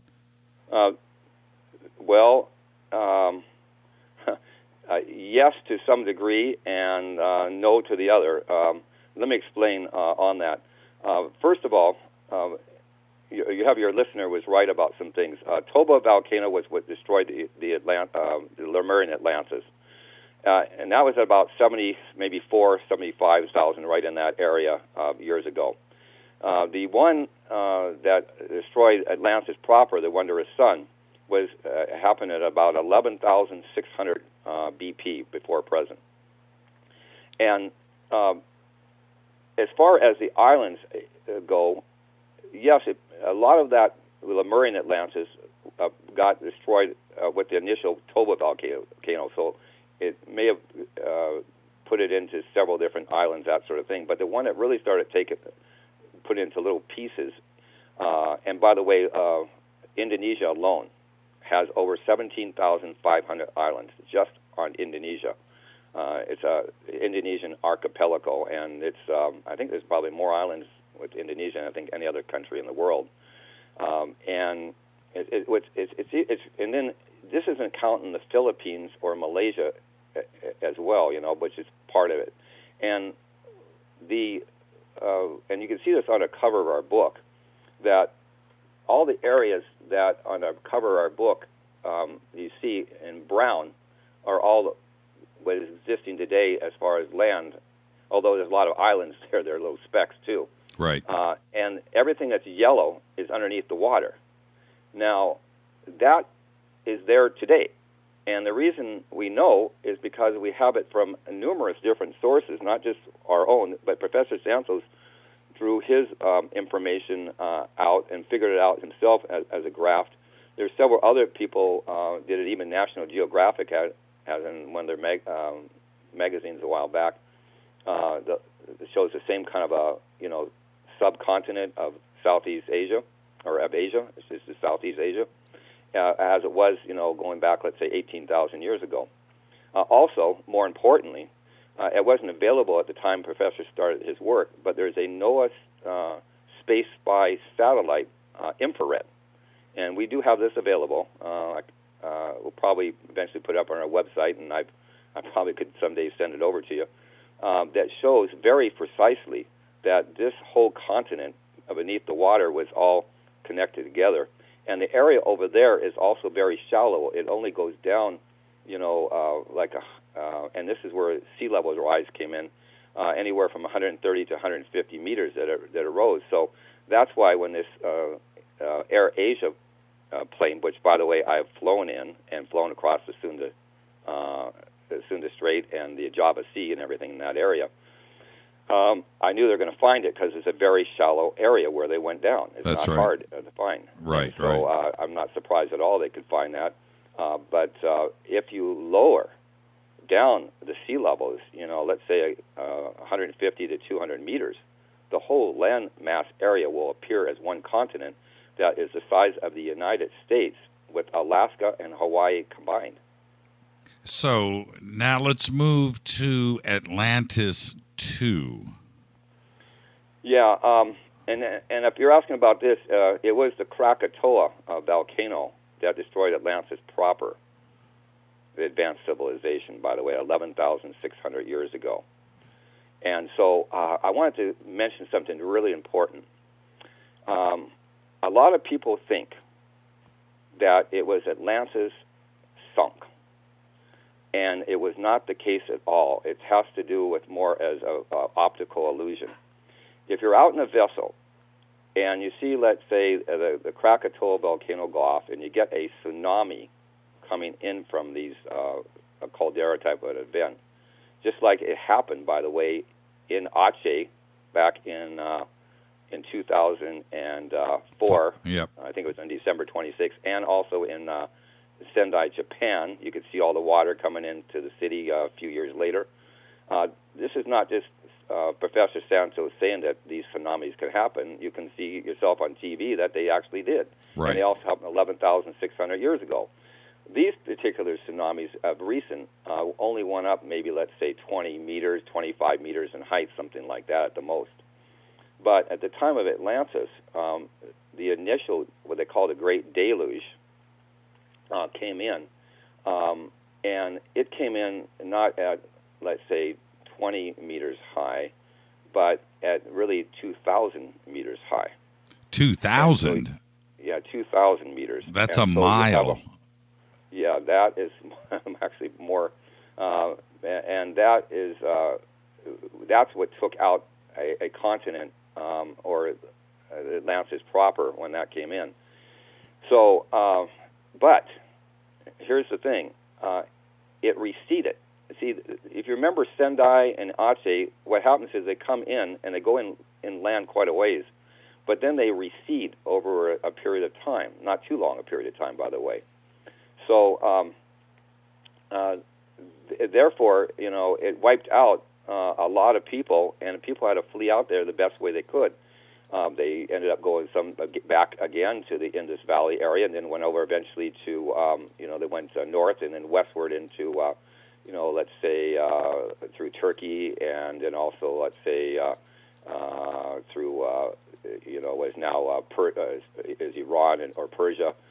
In the Samaria area, Mesopotamia, all the ways over into Europe and so on. So they went in as the Pleistocene Ice Age was ending, and I'll talk about how that goes too. But they also, because they were seafaring people, they also, and they knew where the currents, equatorial currents would take them, they also were able to go down into basically Ecuador and Peru, which was also recovering from the Ice Age ending, because what he found out with the Krakatoa volcano is it ended up putting fly ash in the atmosphere, but it ended up coming down and ended the Pleistocene Ice Age. And how that happened is it come down on the glaciers, because there used to be like a mile high or maybe even 2 miles high sheet of ice on the continent. I mean, where you sit right now, where I sit, and so on. And that all that weight, but how it actually came off is because the fly ash or the soot, he found out, came down on the glaciers, and instead of reflecting like the ice does the sunlight, it ended up absorbing it and melting the ice off the continents. And this is not just us saying it, or Professor Santos, but we have a link on our book.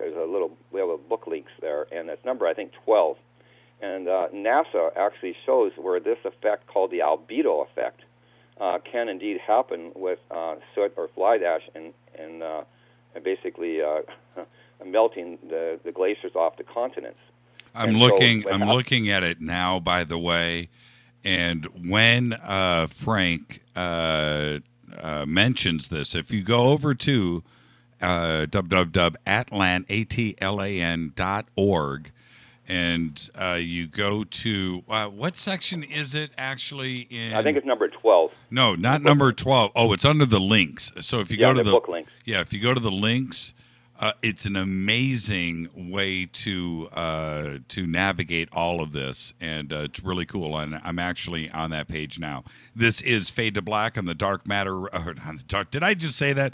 This is Fade to Black on the Game Changer Network. Follow us on Twitter right now at JChurchRadio, hashtag F2B, and you can also hashtag F2BQ for Fade to Black questions, of which, Frank, right now, I am backed up with our listeners here. We've gone through a couple of thousand tweets tonight, and I have at least 30 questions lined up for you. I'll probably get a couple of them in, but everybody's really engaged. This is excellent, excellent stuff tonight. Thank you. Yeah, and I want to follow up with the albedo effect on here so people understand. It's instead of reflection of the sunlight out into outer space, it's an absorption of it and melting the glaciers off the continents. Now, what's even more interesting is that what happens when all that weight, and people know that how much ice or water weighs. What happens when you take all that weight off of a continent, and also continents around the world, and it goes back into the ocean? Well, first of all, sea levels rise, and this took place over maybe, let's say, 1,000 years, and that's why you have a thing called the universal flood. It's different than the deluge. Deluge is temporary. It's like short and medium run, where you got the universal flood, which is spoken about in all different types of traditions and holy texts and so on. That's your universal flood, and that's because the water, the ice, went into the sea and melted and became part of the oceans as we see them today. But it also did one other thing. It put a lot more pressure on the ocean floor. So you ended up, over a period of time, you had all this cracking and weak spots and other volcanic activity going off because of all the weight unload and loading around the world. So you had a situation that may have started in Southeast Asia or Atlantis, but also spread to other parts of the world. So this had to balance out over a period of time, but also rose up the sea levels over in that shallow part of the world. So that's why you just see the tip tops or vestiges of Atlantis today. And if those sea levels go down, then the whole continent will start to appear there. And we know that absolutely because there's been other people that have checked out that area. We have an excerpt in our book with Harold K. Boris of the Field Museum in Chicago doing the geographical and topological studies there and mapping that whole area on both above and below the sea. And as I mentioned, the National Geographic article showing that map, the infrareds. Some of my associates had maps from other places, but all looking very much like Professor Santos' map that he drew. I guess it's about maybe 25 or 30 years ago now. Well, and when it took about 1,000 years for the ice to melt off, and when you look at the extreme weight on North America, when you picture 1 or 2 miles high of solid ice, something's got to give. And if that goes away, then it's just like, I always describe it like a balloon or a ball. If you push on one side of a balloon, it expands on the other side. You can feel it expand, and you let your finger, and so something's got to give. There's no positive without a negative. So that ice, and there's a lot of weak spots, going that's underneath the ocean. There's a lot of these underwater volcanoes that you'll hear about every once in a while. So this all had to balance out over time, and but that also was known like your universal flood versus the deluge. Again, it's not that Atlantis sank; it's that sea levels rose. And if you're out in a vessel, it's an optical illusion. It would look just like the whole continent or island of Atlantis was sinking. And what was there with the sea levels once everything receded? Which that takes some time too as well. But once everything receded, did the sea levels go back to their original level, or were they now higher because of the glaciers melting off too? Was that just like a strange combination of events? Yeah, I mean, like, okay, they went up high to begin with and started covering, areas up, towards to the mountaintop areas, or quite a ways up, maybe not quite to the very top, but quite a ways. And then, it receded back down over time, not too long a time, but receded. But then, you're over time, you're also going to have that situation where the glaciers are starting to melt and all that ice starting to go into the sea and the oceans around the world, and not just in that spot. But this was a very shallow spot, so they end up rising, and rising to the area today. But they rose over time. There's certain. This is known, by the way, as meltwater pulse 1b, and you can see some information in Professor Santos' book on that. I can't remember the exact page. Many times when I'm doing a conference or a seminar, I have a PowerPoint presentation showing that. I've done them down in Santa Clara and San Jose. I've done it down in in Oregon at one time. I've also done some presentations, of course, in Indonesia, and I've been to Indonesia. I've been invited there to speak at an ancient Sundaland conference, because Indonesia is also known as Sundaland, and the big islands, let's say Java, which they call Jawa, and actually in Dravida it's called Jawa, and although it's Java, the V is pronounced as a W. And in Bahasa Indonesia, language of Indonesia, it's actually spelled Jawa, Jawa. So this is a lot of confusion between things. And then Sumatra was actually known as Upper Java at one time, but and then it was all connected and just known as Java. But after the Krakatoa, which by the way, the word Krakatoa means to saw in half. That's what the word actually means, is to saw in half. And cut when it exploded, it divided the two islands, what is now known as Sumatra and Java today. But at one time it was known as Upper Java and Lower Java. Now, how does and I've listened to your presentations on this as well as Professor Santos, how does Atlantis 3 come into the mix? Or is there an Atlantis 3? I need to be really clear. Okay. Depending on how you look at it, Lemurian Atlantis is definitely the first one. Okay, Lemurian, the motherland of civilization.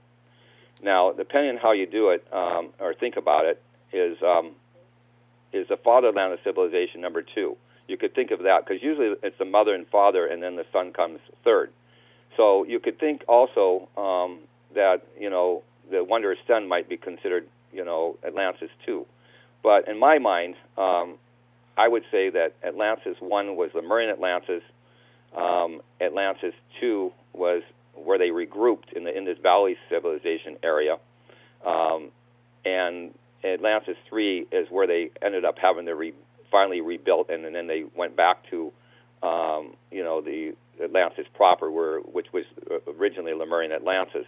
Not everybody went back. By the way, when people fled out of, let's say, Louisiana or New Orleans, they went to Houston, Texas. They went to, let's say, Atlanta, Georgia, Florida, up here as much as Washington State and other states as well.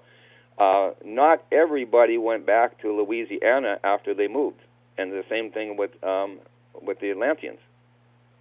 I'm looking now, not to blow the the flow of this, but there's been another plane crash in Taiwan. Trans-Asia plane crash lands in the Taipei River. I'm looking at the photographs now of this, and the story, the news is completely breaking right now, and the pictures are flying across Twitter. Pretty extraordinary. Yeah, actually, I've flown over that area as well. I've actually landed in what would be like the Taipei airport. It's actually outside of Taipei So usually I kind of go through that area, and I've flown all over that area, which is going in a large part through the South China Sea and so on. But and of course, what is now called the Pacific Ocean today. Right. But, yeah, that's. We'll get back to the interview right now, I promise. But I have to ask you. So you said you were on the AirAsia, that actual flight. Well. Yeah, not that flight, not the one but that actual scheduled flight. And what did you go through? Crazy weather too? Do you remember anything like that? Well, here's the deal on that. And I've flown actually some model airplanes, and I have a little bit of an idea about how this stuff works. I have pretty much exclusively flown on AirAsia the whole time I've gone to Indonesia, and I've been there 3 times. I've been to this particular plane actually took out of Surabaya, but by the way, which is our sister city here in Seattle, is Surabaya. It's over in East Java area. From my understanding, by the way, they didn't even have a permit to fly out on. I think it was on Sunday at the time. Right. So that's another thing. But here's the deal: when I've been over that area, and I've flown over the Java Sea and the Sunda Strait area up to, I was headed over to Kuala Lumpur at the time, because I was going from Kuala Lumpur that I had to take a flight over to Miri on the island of Borneo, because that's where our expedition team is located. The first time I went there. So I flew right over there with AirAsia, and I flew out of Jakarta at the time.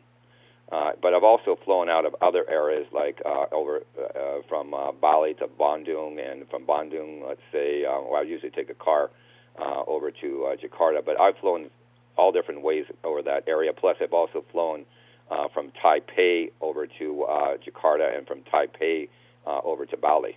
And so, when you're flying over there with your research that you're doing, I know exactly what you're doing, Frank. You can't deny this. You're looking out the window. You're looking at the islands. And do you envision Atlantis being right there? Do you see, because the water's very shallow, I would imagine that a large chunk of that ocean, as you're flying over, you could probably see right through to the bottom, and depending if the sun is there and how clear the water is at that point. But can you envision a solid continent right there instead of sea and ocean underneath you? Yeah, I mean, I couldn't quite see down below, that way, because you usually have to be like, I think probably, and we come into land a lot, maybe under 500 feet, maybe, to really see it, I think. But it's an interesting question. I guess the first part of the question is, look at, there's a lot of different storms and things in that area, and it's really best to fly around them. And our pilots, in many cases, told us that there's a storm in this area and we're going to be flying around it. And so rather than over it or trying to do what they were trying to do. So look at, as far as I can figure out, they went in some type of stall. And they were trying to, to ascend, too rapidly. And as you go up higher, with a fully loaded plane with most of your fuel still there, you're going to have a lot of weight, and the atmosphere gets thinner as you go up higher. So that's why they don't really want to fly too much beyond 40,000 feet. Right. So this is a good thing where it can stall out, and they just weren't able to recover with a fully loaded airplane like that.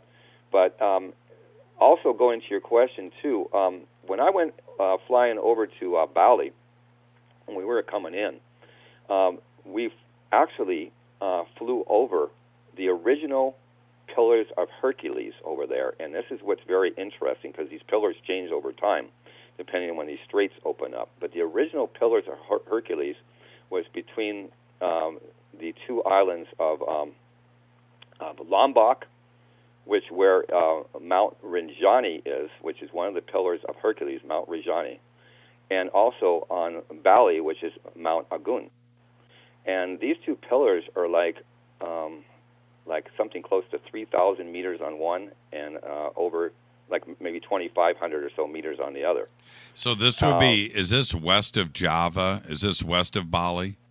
No, this is east of Java between the islands of Bali and Lombok. I got you. And the original gateway to Atlantis was the Lombok Strait down the Wallace Line, what's called the Wallace Line today. And that was the spectacular and majestic entranceway and passageway between what is now called the Indian Ocean into the Pacific Ocean, and also into, more importantly, into the capital city of Atlantis, where they could get all their huge ships into port, because they did a lot of trading. So they were able to bring all the ships right into the capital city of Atlantis, which is called Atlantis, or else the other name is called Poseidonus. That's the other name for the capital city of Atlantis, after the founder of Atlantis, Poseidon. And what about Kumari Kondom? Is there anything that that ties to that, which, you know, that, of course, is another theory of another lost continent, and it is certainly in the general area? Yeah, on that, sometimes those words are another word for Atlantis, you know. Right, right. There's all these different types of words for Atlantis. Toprabani, I mentioned one. Taprabana is another one. Right. There's a whole, I mean, there's more than 100 types of names, and so, you know, whether it's that area or some people think there used to be a central Pacific location of Atlantis on some type of land bridge, which actually it never was, and that's kind of along the idea of what James Church in his book Mu was maybe mentioning, or maybe Madame Blavatsky. Who did you just say? James Church? Church. Actually, James Churchward is his name. Okay. He's Colonel. Because that would be my dad. I don't think he's been writing books lately. No. Yeah. So, but he had this book out called Mu, and it's fairly well known. Professor Santos mentions it in his book. He's actually called Colonel.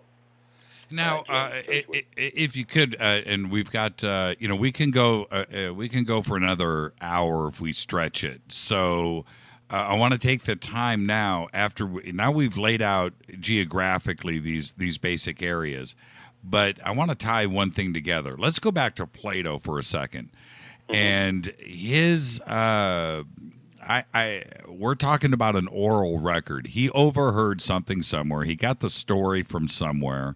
Whether he filled in the blanks and wrote, you know, a great story, or if it was, you know, actual historical fact that he was trying to get there, or if it was a story about Athens, or whatever, that doesn't matter. But he got the idea from somewhere. I don't think he, you know, just created this out of his mind. Okay, I'm following you. Okay, and so did this happen? Where did this happen? And the reason why I'm asking directly, man, I hate asking long questions, but could this oral tradition have originated in Asia? Yeah, let me see. Some people know about this story because it actually came through some, let's say, manuscripts or papers that Plato basically got information on, or a transcript, because there was some, I don't know if it was an uncle or how that all, what the actual, you know, how you say ancestry was, but it was a great lawmaker of Athens known as Solon, and there was a conversation between some contemporaries that either was overheard or else it was more of a manuscript of a conversation that was going on, that they were a lot of the contemporaries of Plato, even just like maybe a little bit before his time, were having, and so what he did is he wrote down in these two dialogues, basically, you know, the information that he was able to gather from it all, and he actually ended up falling short of completing the whole thing. We don't know why, and nobody seems to know why. Maybe someday I'll come up with an answer on that one, but it's very hard to trace unless we get real lucky or something. But what he found out is that the source originally came from the Egyptian priests when like Solon was on a vacation to Egypt. And by the way, that's also where the Atlanteans ended up going into after the Krakatoa volcano explosion. Right. And so they told him of this story, and this story was repeated by the contemporaries talking about it during a conversation that's recorded again in the two dialogues, the Timaeus and the Critias. So, but what Professor Santos found out is that the Egyptian priests ended up getting the information about this great empire, Atlantis, from the Hindus, like out of India. And the Hindus ended up, we found out, ended up getting it from the Atlanteans themselves. So that's how we were able to trace it back to that much. But most people just ended at, when they're talking about this in many of the books that are written, that they just got it from the Egyptian priests out of Egypt. That's it. Right. But what we also found out, because Professor Santos was able to track back some ancient Egyptian, that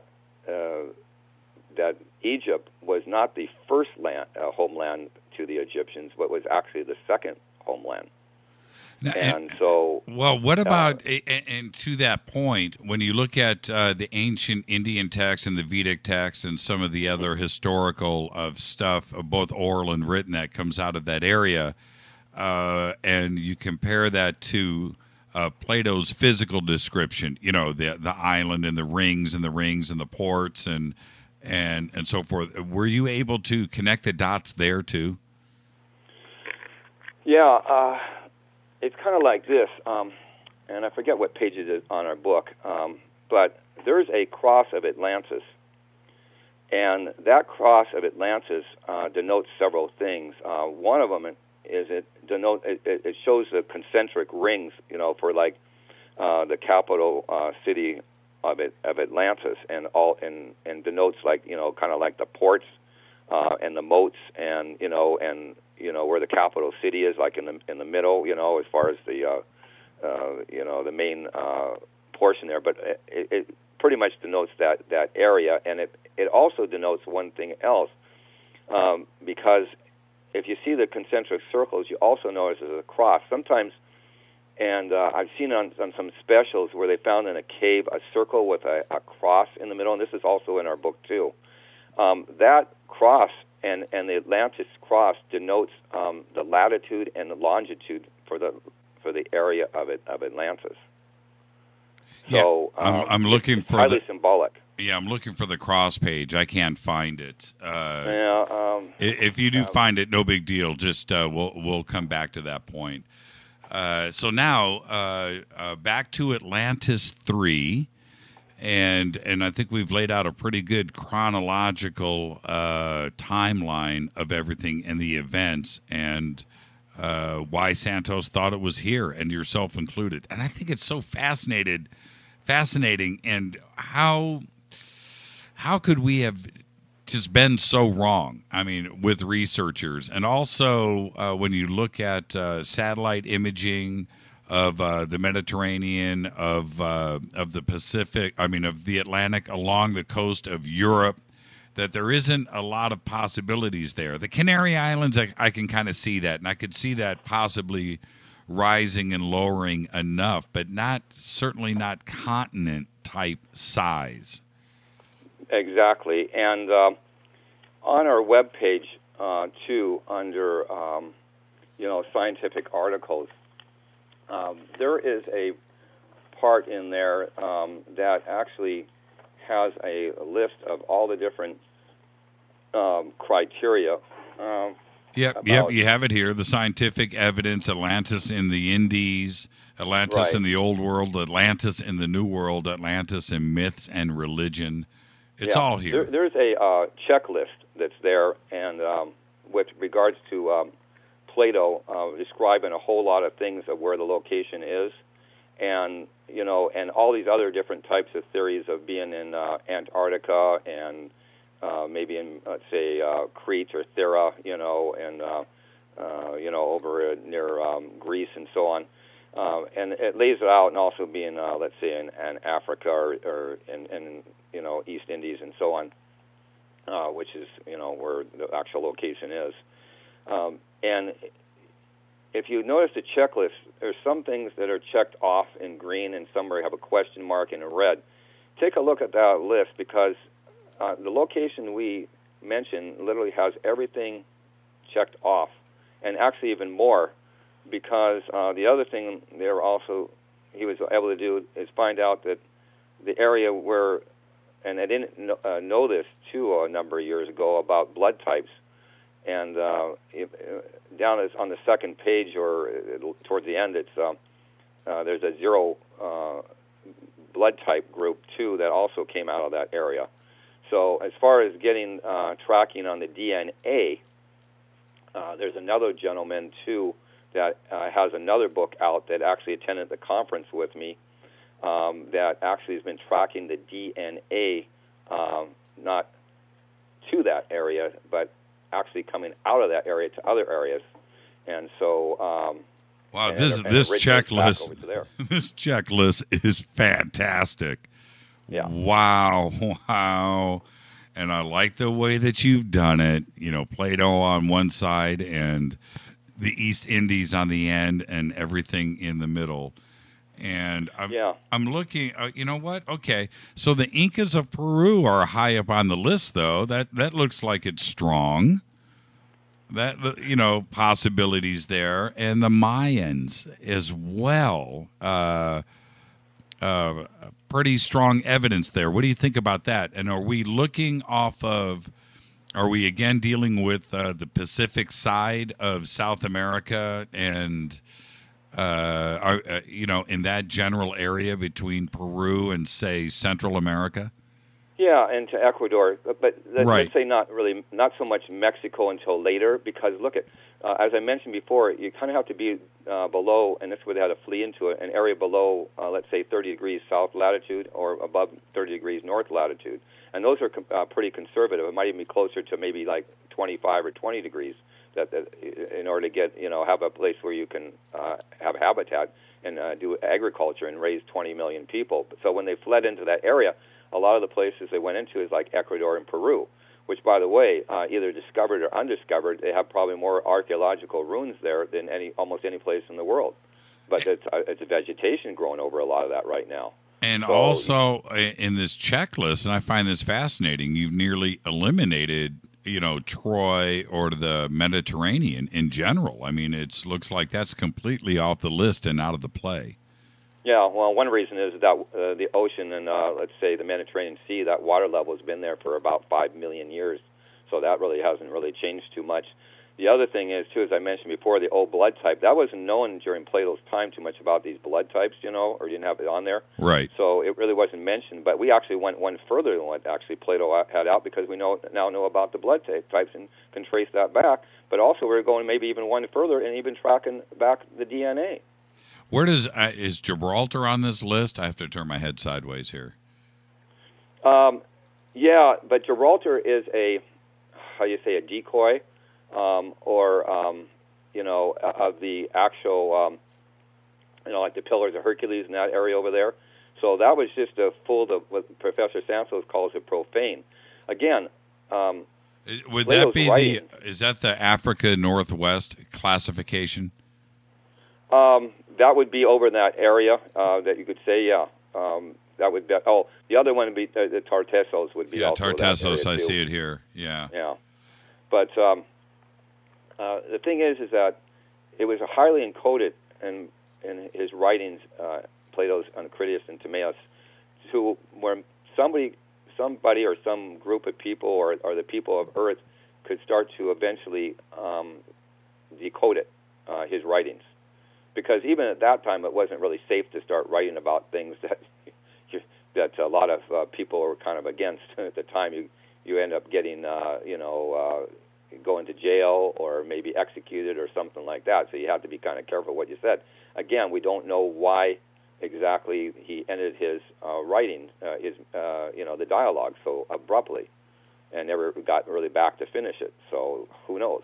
If you want to see the checklist, I've just tweeted it, and it's out. Just go to hashtag F2B at JChurchRadio, hashtag F2B. It's right up there. And wow, a lot of work was put into this. This is really, really, really, really comprehensive. Well done. Yeah. By the way, I wanted to mention something else, and this goes with Christopher Columbus.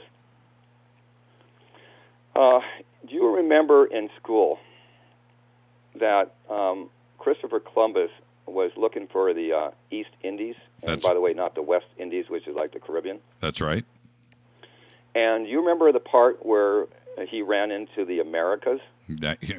Well, you know, I'm going to say yes. I say yes with a tongue in cheek because I'm not too sure how much of that is solid now as we look back in history. But yes, the answer is yes, of course. Okay.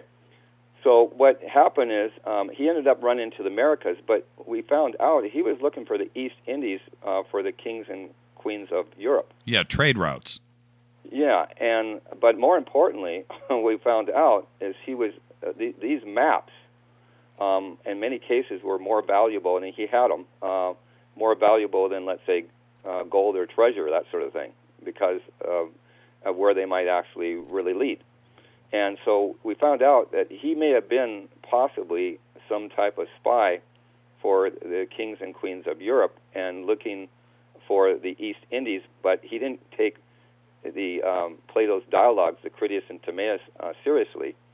And so he ended up running to the this outer continent area, which is like the Americas. And by the way, it wasn't exactly a Panama Canal to get through either at the time. So what I asked, and this is where, like, you know, sometimes in school, you know, maybe they didn't know themselves, you know, but my thought in my mind has always been, whatever happened to the idea of looking to the East Indies? Why did that dead end? And if you probably, you know, got up in class and asked that question, they'd probably tell you to sit down and shut up. That's because right. They may not know themselves. but what we found out is that he was really looking for the riches of Atlantis for the kings and queens of Europe. And that East Indies, and it's even still called the Dutch East Indies because it was settled there by the Netherlands until they declared their independence here. But Indonesia or Atlantis was known also, another words for it is El Dorado, or the Golden One, or the Golden Peninsula. So, but when he came here, he thought, and you can remember this, and when he saw the Native Americans, they called them Indians because they were looking for the East Indies. And by the way, not the West Indies like in the Caribbean. So he called them Indians, and they knew within a couple of months that this was not the East Indies, but the name stuck, and just like the name of the Pacific Ocean stuck, and also the, let's say, the Erythraean Sea for a while, and the Indian Ocean stuck, and unfortunately the Atlantic Ocean, as it's called today, between let's say the Americas or North America here, and let's say Europe. That stayed the same. It didn't change. It didn't change to like the English Ocean or something like that. So everybody thinks because of Atlantis, it has to be in the Atlantic Ocean as it's called today. But it's not. It's in the Atlantic or Atlantis Ocean, or the oceans of the Atlanteans, as it was 11,000 plus years ago, 11,000 BP plus, years ago. What's it going to take to start to rewrite history on this? I know it's an open-ended question, but I think you're so close to being right on this. What would it take? Well, what people want is the physical evidence. Okay, that's what they're wanting. What, the emerald tablets of Thoth, or the libraries, or a city discovered under the ocean? What would it take? Okay, here's what we're going to be doing, just so you know. I went to several conferences over there. The first one was back in, I think it was in October of 2010, towards the end of October, I think it was.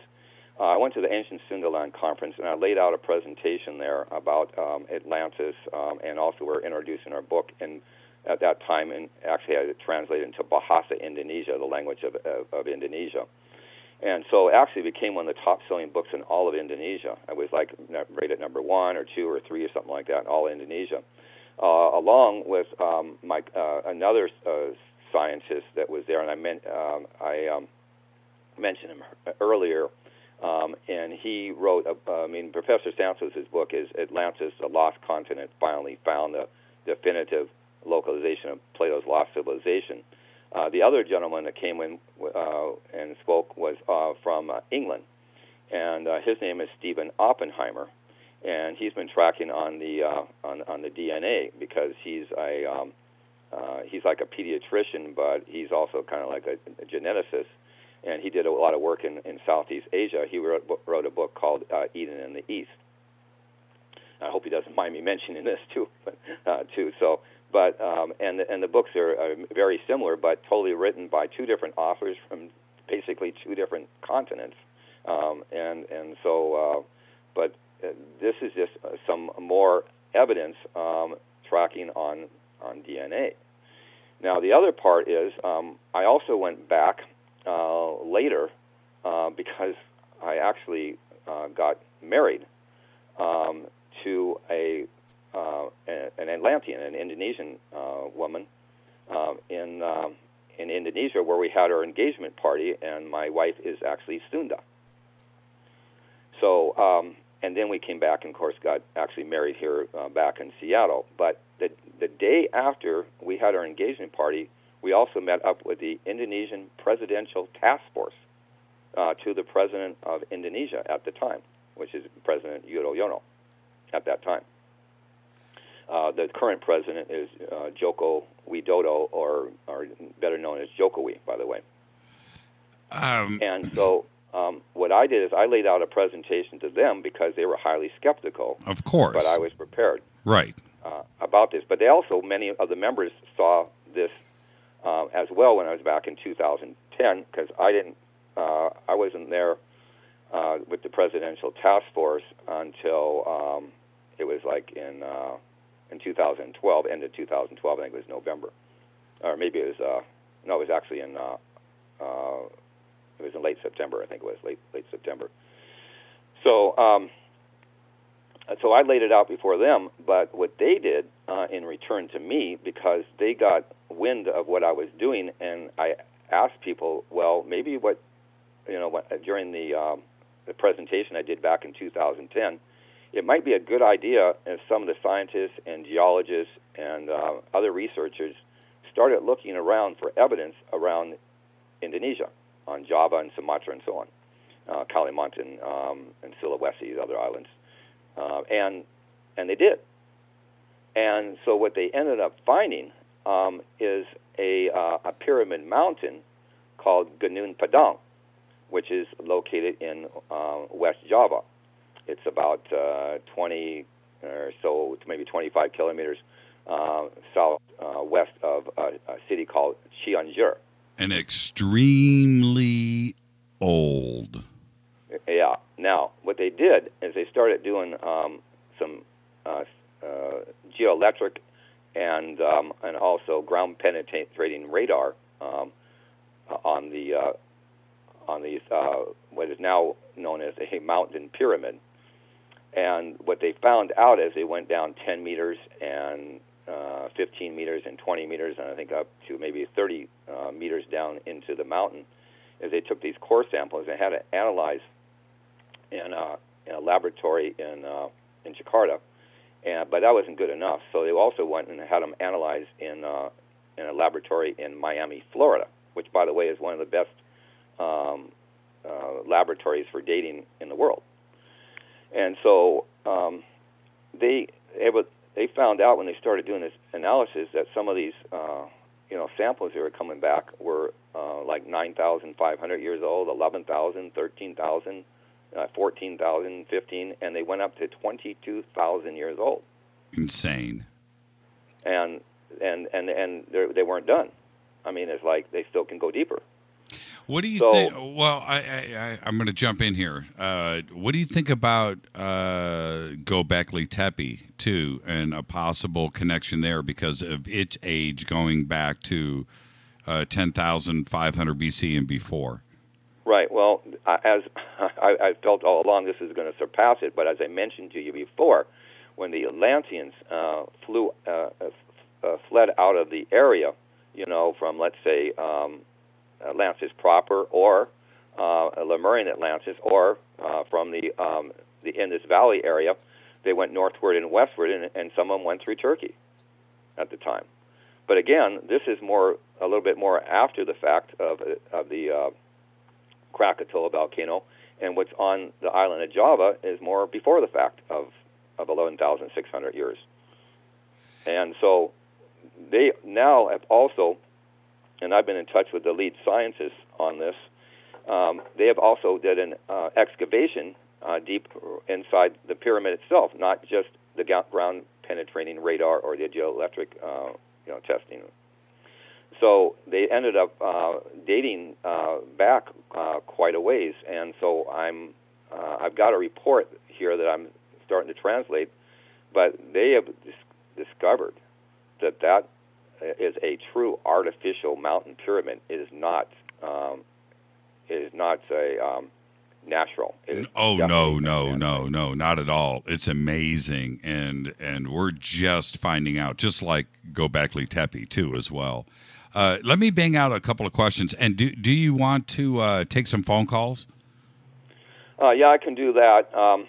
By the way, this may be for another show and reporting more in depth on Gunung Padang. Yes. And if you're interested, I may be able to get the top geologists and the top archaeologists on the show, because they've also brought up some remnants artifacts as well. Yeah, absolutely. And I've been waiting for more of the research to come in because, quite frankly, it's breaking news. And here's another thing I wanted to mention, too, for you and your listeners. Look, Professor Santos and I have been doing this for quite a while. And, and we're really, as well as the scientists in Indonesia, are really the original source of coming up with this location. I mean, nobody has ever come up with this true location of Atlantis before Professor Santos did. And actually back in 1995 and previous to that, but he published at that time, and also we published in, I think it was in 2005 we did as well, and then also again in Bahasa, Indonesia, back in, I think it was in 2010. So, but the original came out in 1995, plus our website too, which we also copyrighted, and all these things have been copyrighted. But there's been a lot of Johnny-come-latelys, that have been coming on to this information. And some of them take credit, in some cases, like there was all their idea all along, or they're the ones that come up with it, But, usually the one that publishes first, has primacy on this, and, and other ones come along. But we would really appreciate if people actually, recognize the original source and the original website and the original work on this. In some cases, they actually even take it and put it on their own websites and their own stuff without giving credit Professor Santos, his work, his discovery, his original work, or the website of ours. And so you'll see a lot of this come along.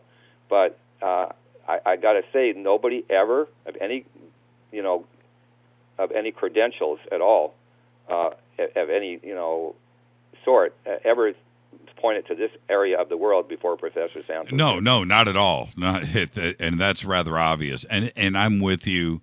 It's the progenitor of all of this kind of stuff should always be recognized. I've gone through the same thing here, and I totally get that. And it's frustrating. But you know what? It also, I know it's not any solace, but it can be flattering. So sometimes you just have to go, you know what? I can't control it, but I'm with you. Hey, really quick, I wanted to ask you, Frank, are you familiar with the Malibu underwater base discovery that we did back in May of last year? Did you see that across the internet? Are you talking about Malibu, California? Yes. No, I don't quite remember that, but I come across a lot of things. Okay, so what I would like you to do, and this is very important with what you research. What we found off the coast of Malibu, all you got to do is just search, just go search Jimmy Church Malibu underwater base. That's it. Mm-hmm. Okay, and you'll be taken to 10,000 websites, and the story is all there, and you can do it. You can look at our videos and stuff. Enough said on that subject. But what we did find, what appears to be about 150 meters, listen to what I'm saying, 150 meters deep under the ocean, 6 miles out off of the coast of Malibu between Point Dume and Waineme, off of California, right there. It appears to be an artificial structure that is about 2 miles by 1 mile. Those are rough numbers with a ceiling on it, a roof that is about 500 feet thick, supported by pillars. Now you have to go look at our pictures and our photography that is there. And this is what I am saying. After you take a look at that, you need to loan me your submarine. Okay. Well, now, and I'll be glad to look at it. I don't know if I came across it before, but I can't remember it, so it's something I do need to check out. But this is what I mentioned. There can possibly be an outpost or a colony or a remnant. That's right, and that's possible. Now, on the rest of that, we also do have an expedition team too. And what we do is we have a vessel, and it's also linked to our website. It's Maritime Mystery Explorers. It's run by Captain Hans Barakoven and his wife Rose, and they have a vessel that's about 19 meters long. And actually, I slept on it when I went to Miri. That's where it's based currently. Right. And they have, just like you see in the movie Titanic, they have a side scan sonar. Right. By the way, they probably could have easily found that plane had been out there looking for it. And they also recently installed a bottom side sonar as well, which is even in some ways better, but also allows you to triangulate more precisely, especially if you actually see something in the side scan. And then they also have a magnetometer, which you can use for detecting metal. And then in addition to that, they have a ROV, remote operational vehicle. Which is what we need. Just like you see in the Titanic, so you can actually see under the water. Plus, they also have the scuba diving equipment on there. The only thing they are looking eventually to get is a thing called a deep sub-bottom profiler. So if there's underneath the ocean floor itself, underneath the sand and so on, the sediment, they can actually, if they see something, let's say with a side scan, they can actually look down beneath the bottom of the floor much more detail. Let's take a couple of quick phone calls really quick. Hi, you're live on Faded Black. Say hi to Frank Hoff. Who's calling? Hi, Frank Hall. This is Mark from Oregon. I had a few questions. My first introduction to Atlantis was from a book by Senator Ignatius Donnelly. Mm-hmm. I just wondered, how much of that did you find relevant, and did any of that help you in your research or to form your early ideas? Well, on his book, he was a congressman, and that's one of the reasons he got some attention. And it's Atlantis, the Antediluvian, I think it's Empire is what he has on the title there. I guess some ways it helped to get, attention to it and bring back up the subject of Atlantis, because he was kind of had the notoriety for that, almost more so than the congressman that he was. But most of these guys, they point to like a Caribbean location or some other type of a location, which could be a remnant or an outpost. But nobody's really deciphered it well enough until Professor Santos to understand that it is really on the opposite side of the world, and where the Indian Ocean, as it's called today, and the Pacific Ocean actually meet.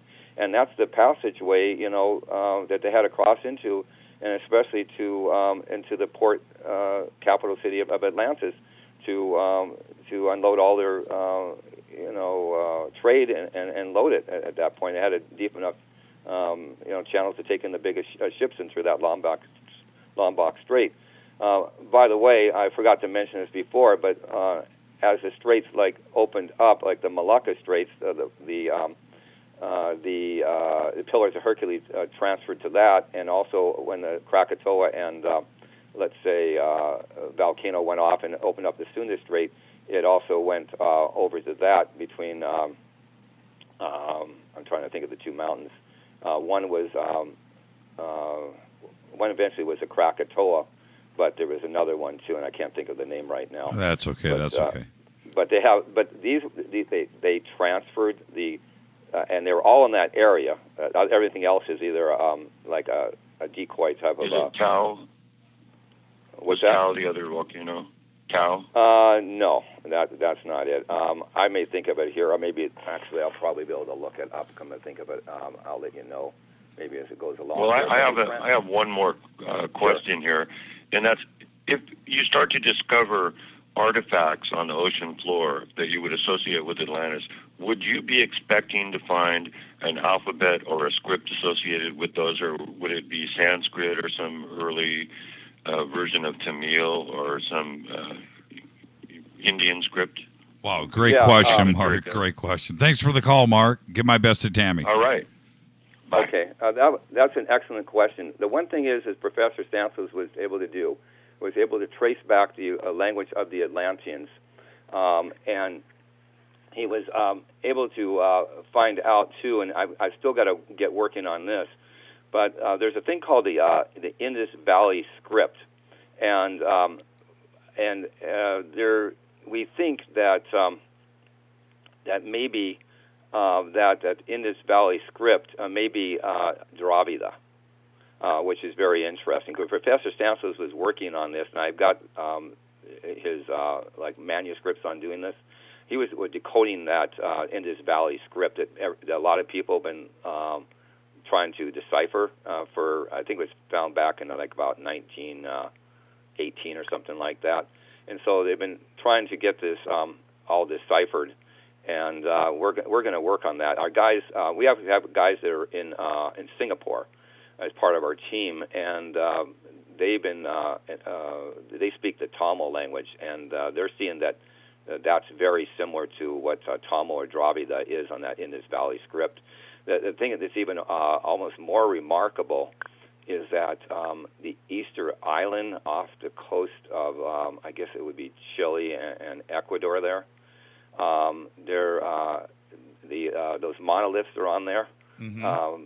Last time I talked to them, they said that they were seeing writing on there that ended up kind of matching the Dravida or the Indus Valley script or something along those lines. Yeah, found it very similar. Yes. Yep. So that's.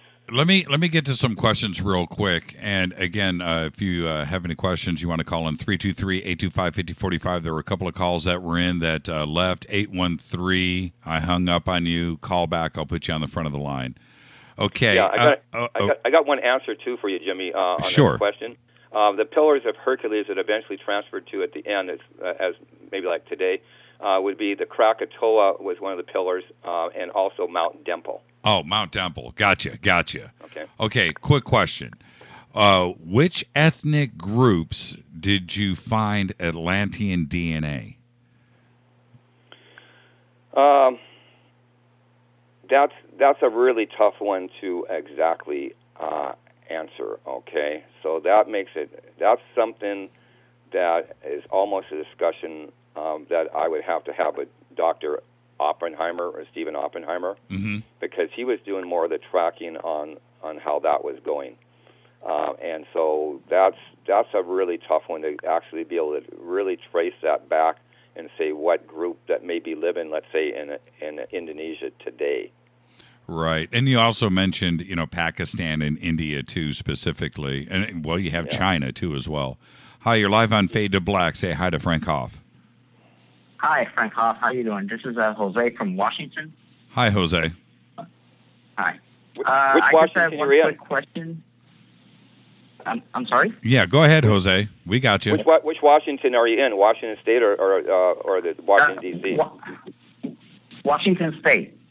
Okay, good. I'm in Auburn, actually. Okay. Auburn, Washington. So I just had a quick question. In the beginning of the show, you said that there were some people who spoke the Atlantean language. I believe you said Tumal. I just wanted to know where did they learn it and how did they come across that language? And I'll take your answer off the air. Thank you, Jose. Okay. Great question. Okay. First of all, Professor Santos was able to track back he was actually an amateur linguist. He wasn't really professional because he was doing that as a nuclear physicist and engineer and so on. 14 languages, I think we can call him pro. Okay. Yeah, I mean, he just didn't make money off of it. I mean, but he was basically a pro. But he always said he was an amateur linguist. Right. So, and what he did is he was able to track the language, back to that area. And it was actually the pristine language of all of Southeast Asia at the time was Dravida. It's Dravidian. It was also known as the language of the birds. And he spoke Dravida. In fact, I've got some words and things on it. I'll give you one for example. Rice actually didn't really come so much out of China as it came out of Southeast Asia or Atlantis. It was their main staple at the time. Even today, and this is why it can support a population of 20 million people, because all these different types of crops and vegetables and fruits and everything else. But they were able to harvest as many as 3 crops a year, sometimes 2. And they're even able to do that today, but actually at the height of the Pleistocene Ice Age. And it's really where agriculture was invented, and rice, and not China and some of these other areas, which is further north. But it spread from there, and it goes back thousands and thousands of years, but that was one of their main staples. Now, the word in Dravida for rice is called Arysio. Arysio, that's the Dravida name. And for cereal, the word we get cereal from actually comes from Dravida too. It comes from the root and the base, which is Sarisi, and that means cereal in Dravida. Now, the guys that are in Singapore, I think it's like third generation Singaporeans, but they're like grandparents. They came out out of India, and but in a place called Chennai, which is in southeast India, they still speak heavily Tamil is the language over there, which is also Dravidian. Also, in this valley area, I think even today you'll find there's some people speaking, let's say Tamil versus, which is one of the main languages, is like Hindi. But there's also a lot of main languages in India. I think they have something like 20 languages, or main languages, or something like maybe 1,000. Different types of dialects, and there's something like maybe close to 3,000 different accents. Right. Well, and a couple of quick things on this, because it's a fascinating thing when it comes to language, and we just don't know. Is it because we had the demise of Atlantis, and that is why we have a global amnesia about our origins and language and etymology? Yeah, I mean, you're right about that. There's a kind of a disconnect, but there's also, you got to understand, the initiates of this, and in a sense, look, I represent Professor Santos, but in a sense, he also represented our ancient ancestors, which now I guess in turn I represent them, and they wanted, and maybe the survivors of it, they wanted to keep this island, this area secret for a long time because they didn't want it pillaged and plundered and desecrated. Because, look, we lost essentially 20 million people in a day and a night. That's what Plato speaks about. And the population of the Earth wasn't much more than, let's say, maybe 25 million or something. That's right. That's right. So we lost the highest percentage of people in the shortest amount of time, really in the history, as far as we know, I guess in this case, prehistory of the world. And even with World War II, where let's say the Russians lost like 20 million people, that was over a period of time. And also the population of the world was higher. So this is the highest percentage in the shortest amount of time. It literally might have wiped out the whole world. But they didn't want that whole area, because it's known of the riches of Atlantis, to be pillaged and plundered and desecrated, because it was a graveyard for the ancient ancestors, which they had to flee out. And so what you have today, the people that flee out of there over to India and let's say Pakistan and over to, let's say, Turkey and Egypt and so on, Iran and Iraq and all those places. Sometimes the survivors, which eventually ends up being the children and then grandchildren and so on. So they had to pass on, some of their knowledge, in some cases, to any locals that might be there as the Pleistocene Ice Age was ending. These pyramids or pyramid mountains are signatures of Atlantis, because they represent the holy mountain, or even holy mountains of paradise, which is Mount Krakatoa, or known as Mount Kumaru, and and Meru in there, and also Mount Sumeru, and so and these are the holy mountains of paradise, and it's kind of symbolic to bring part of their homeland with them that got utterly destroyed. A spiritual warrior just tweeted. He said, "Did he miss on whether?" If you mentioned this earlier, and you didn't, I'm just going back to this, that the equator was in the same location during the Atlantean age? Yes, because the equator doesn't really change as far as the equator goes, which is 0 degrees latitude. And so what changed was the meridian, because of you have imperial powers like England at the time, or maybe because it was in Paris, France, and also because they thought it was one time in the Canary Islands, because they thought that was Atlantis. But again, first of all, it's not a big enough area. Another thing is they really don't have anything that could really destroy that area, just like a Krakatoa, a caldera volcano, and also because I believe it's above 30 degrees north latitude. So it's in the middle of the Pleistocene Ice Age, and you can't support a population of 20 million people at those heights, and that's why also areas like Spain are out of it, and some of these other islands, other areas like let's say Antarctica is out of the picture, and so on. And you got to be fairly close to the equator. I think it's actually probably closer, but I'm just being extremely conservative. That's why it's not the United States. That's why it's not Mexico. All these are after the fact, later in time. Again, everything has to do with timeline. Timeline for the Toba volcano or Lemurian Atlantis.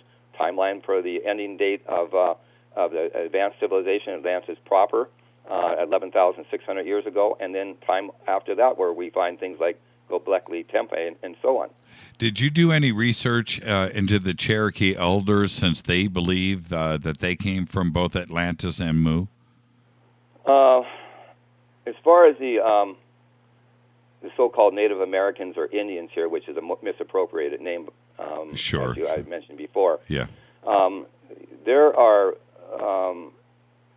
different Indian groups or Native American groups like the Hopi and also the Pueblo Indians that have, in some of these places, and I've got to go to them in Colorado, where they have different types of temples or concentric ring type of sites, and a couple of them are listed, our pictures are actually in the book. Yeah, the Anasazi so too as well. Yes. Yeah, there's a connection with that because of actually how the Native Americans may have gotten here at one time, and if like up to where you can see, let's say, Russia from Alaska, you also have that whole Bering Strait that used to be all connected. So like you could one time walk from, let's say, Russia to Alaska or vice versa. So there may have been a connection of people coming that way. Also, the seafaring people coming over. When they went to, let's say, Ecuador and Peru and some of these areas with the Incas, the Mayans, and Aztecs and so on, you have Kukulkan and Quetzalcoatl, which is the feathered serpent. These were known as the fallen angels, and the sons or daughters or grandchildren, of the Atlanteans, and they were kind of considered some of the gods as they came upon shore. They had to flee out of Atlantis, and there's pictures showing, like canoes or boats or whatever they could use to flee out of the area, and the word Tolan also is, I think it's a Mayan word. Tolan means is a code word for Atlantis. The other one is Aztlan, also in Aztec means Atlantis, and so on. And so this all starts to connect back. That's why you have some of these pyramid type of structures down in southern Mexico, and also Machu Picchu, as far as in Peru. There's another that's terracing of the technology of Atlantis, which is also there's a lot we took pictures of where we're over in Bali too, showing how they can control the erosion and control the water flow and everything else, and all the hydraulics and everything involved with that type of system, as well as what was based in the capital city of Atlantis itself, which is also other areas in the world. There's Angkor Thom and Angkor Wat, in Cambodia and so on.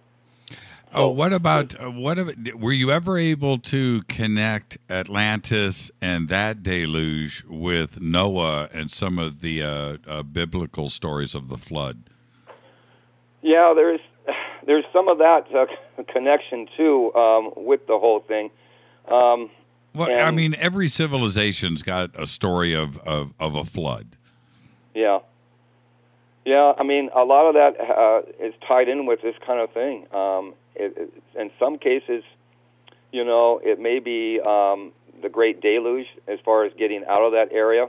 The other one is the universal flood, So there's a lot of stuff that's connected into that, but I'm not promoting, like I mentioned, any particular religion one way or the other against one religion or the other, but we're just simply trying to do this mainly from get the truth out and mainly from a scientific standpoint.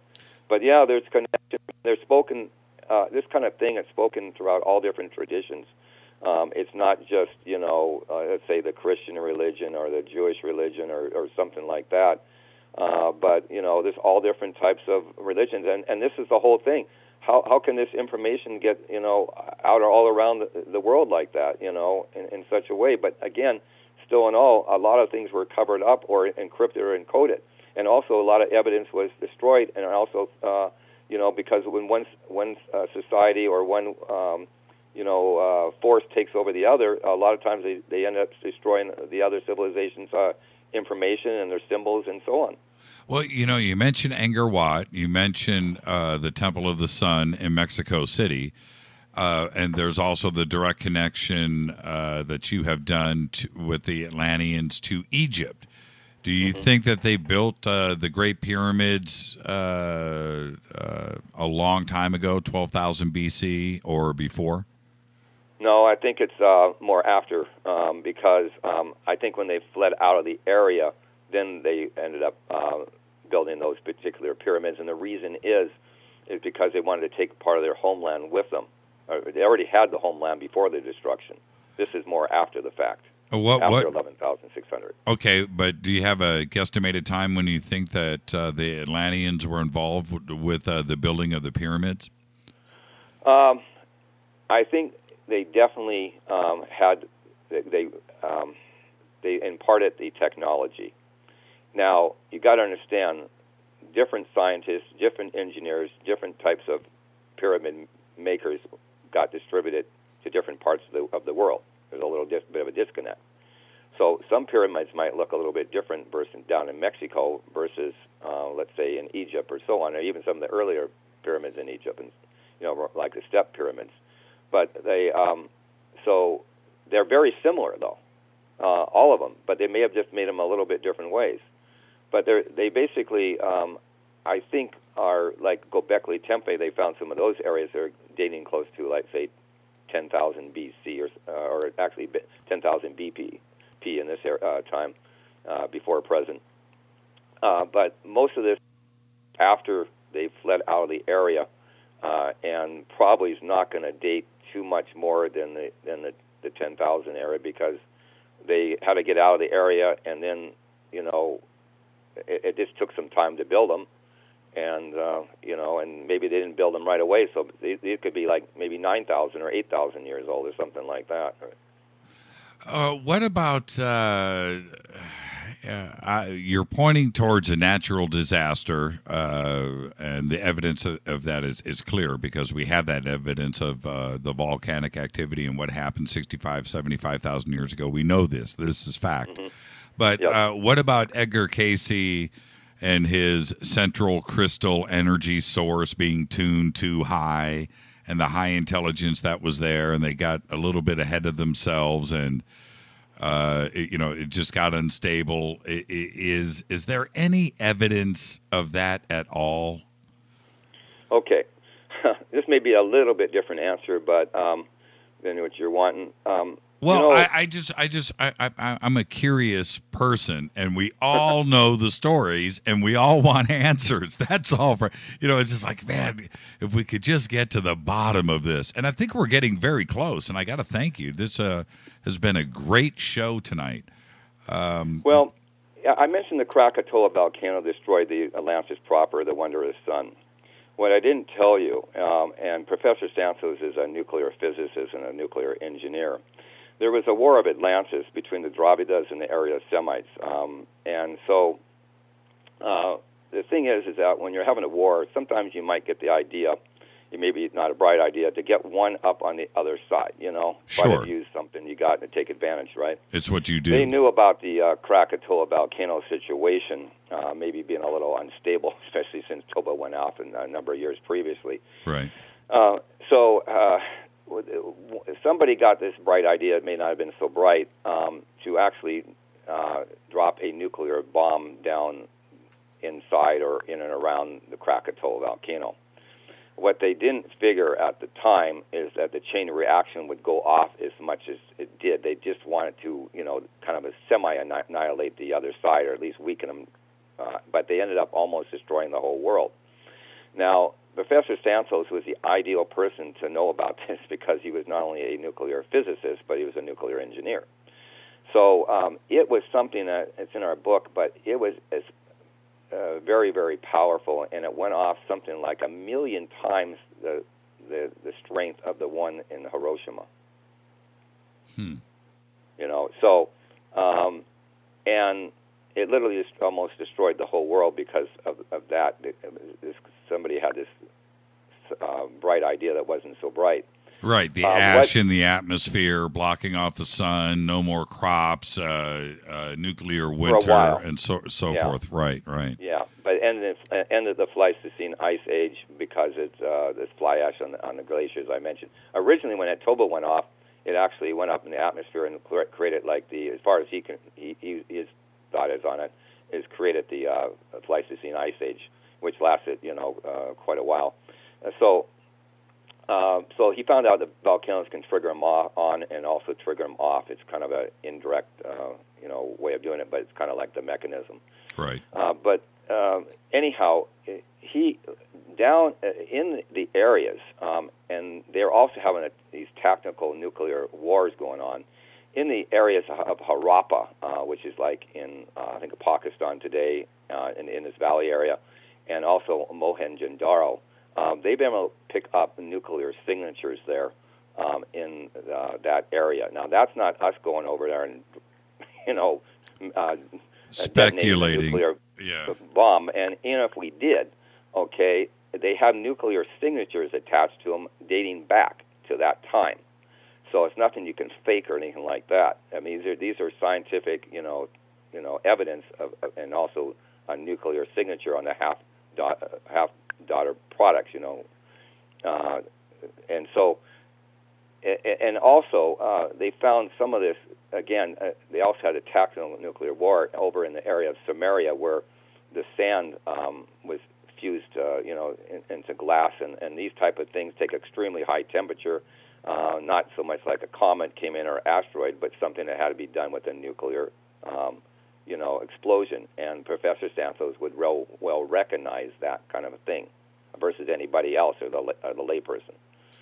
So and then there's one other thing too, and we've got some evidence we picked up on this, that there was also at that time of 11,600 years ago, there was they do these testings of the atmosphere, and there was some scientific tests that were done, and they were able to trace back that the carbon, I think it was 14, actually spiked on the scale at around the 11,600 year time line. What about Krishna's submerged city, that the reports of it being radioactive? Listen, I wouldn't be surprised if any of that kind of thing. The problem is getting into some of these areas, like in Pakistan, which is kind of like a no man's land, and it's dangerous to go into some of these areas to really bring in your Geiger counters and scientists to test some of these things, But there's been many reports, not our own, but I've been picking up these a lot higher than normal radioactive, signatures in the area. And so I wouldn't be a bit surprised in that. As a matter of fact, off the coast of Cambay a while back, and actually my Captain Hans Barrikoven heard the call. They were doing a kind of a underwater survey and things at that time, and that's when they came upon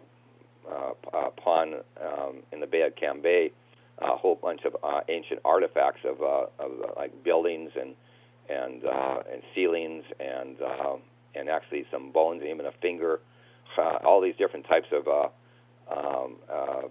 artifacts that are still held by the NEO Institute, the National Indian Ocean Technology, there in India, and they've dredged all this kind of thing up. They were just trying to do a seismic,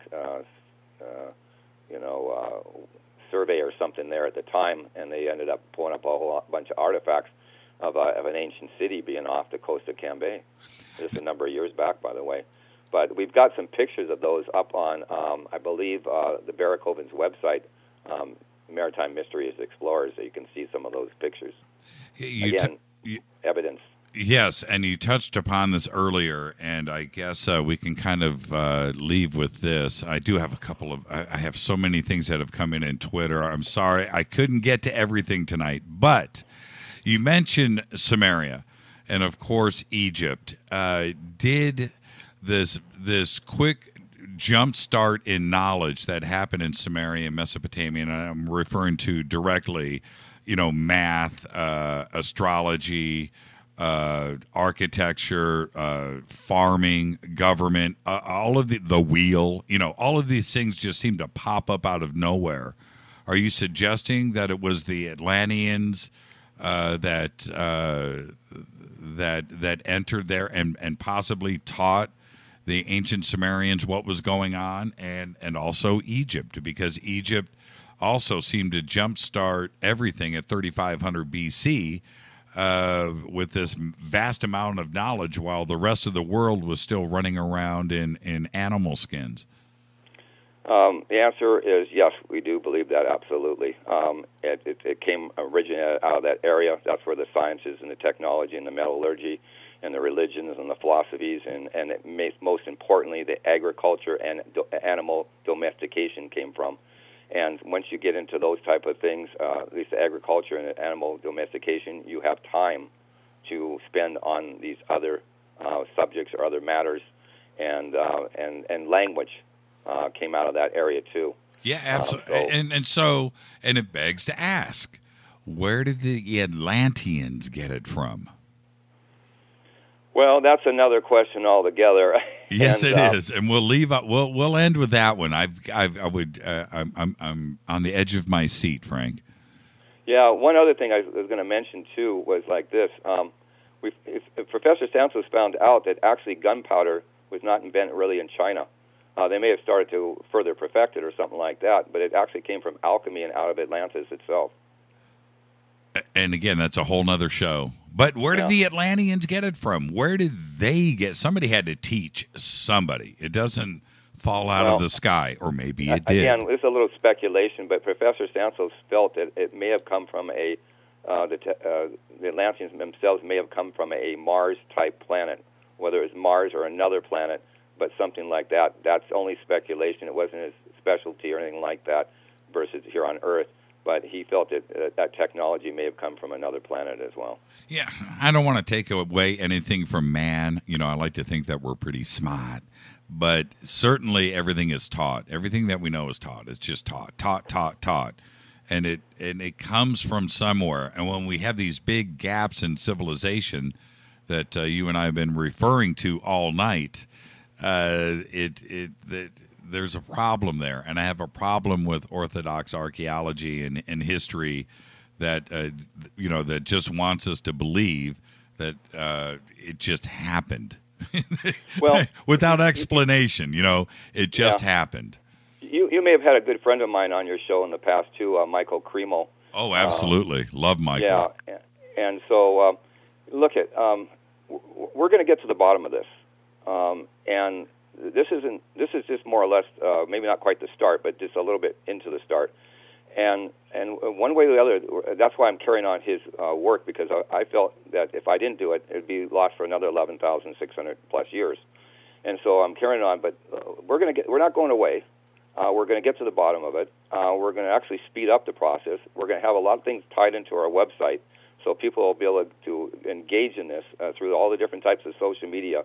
And we'll probably have some more people come on to our team. And by the way, I want to reach out to a person by the name of Grace in Manila, in the Philippines, who has been so inspired and passionate about our work that she's been taking up all different types of anthropology and archaeology types of classes as she's going into a university there now. And so I just wanted to say hello to her, and I hope she's listening. And this is the kind of people that occasionally contact me and will maybe even eventually help us or carry on the research in the future as well. Thank you so much. And before I let you go, are you speaking anywhere soon? Well, here's the plan. I think eventually I'm going to be going back to Indonesia to really lay out another conference and maybe probably go back up to the Gunung Padang Pyramid. The new president coming in, we're in touch with some of his people. Again, his name is President Joko Widodo. I got to tell you that Indonesia is a very important country in the world. It has close to 250 million people. It's the it's the fourth largest population on Earth. It also is the third largest democracy, right behind India, the United States, and then it's Indonesia.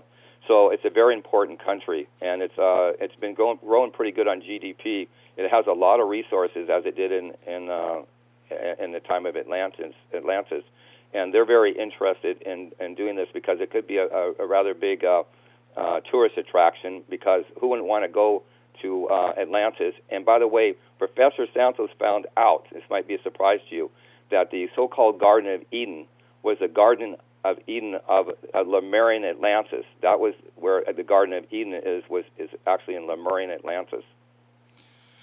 We've got to get you back on the show.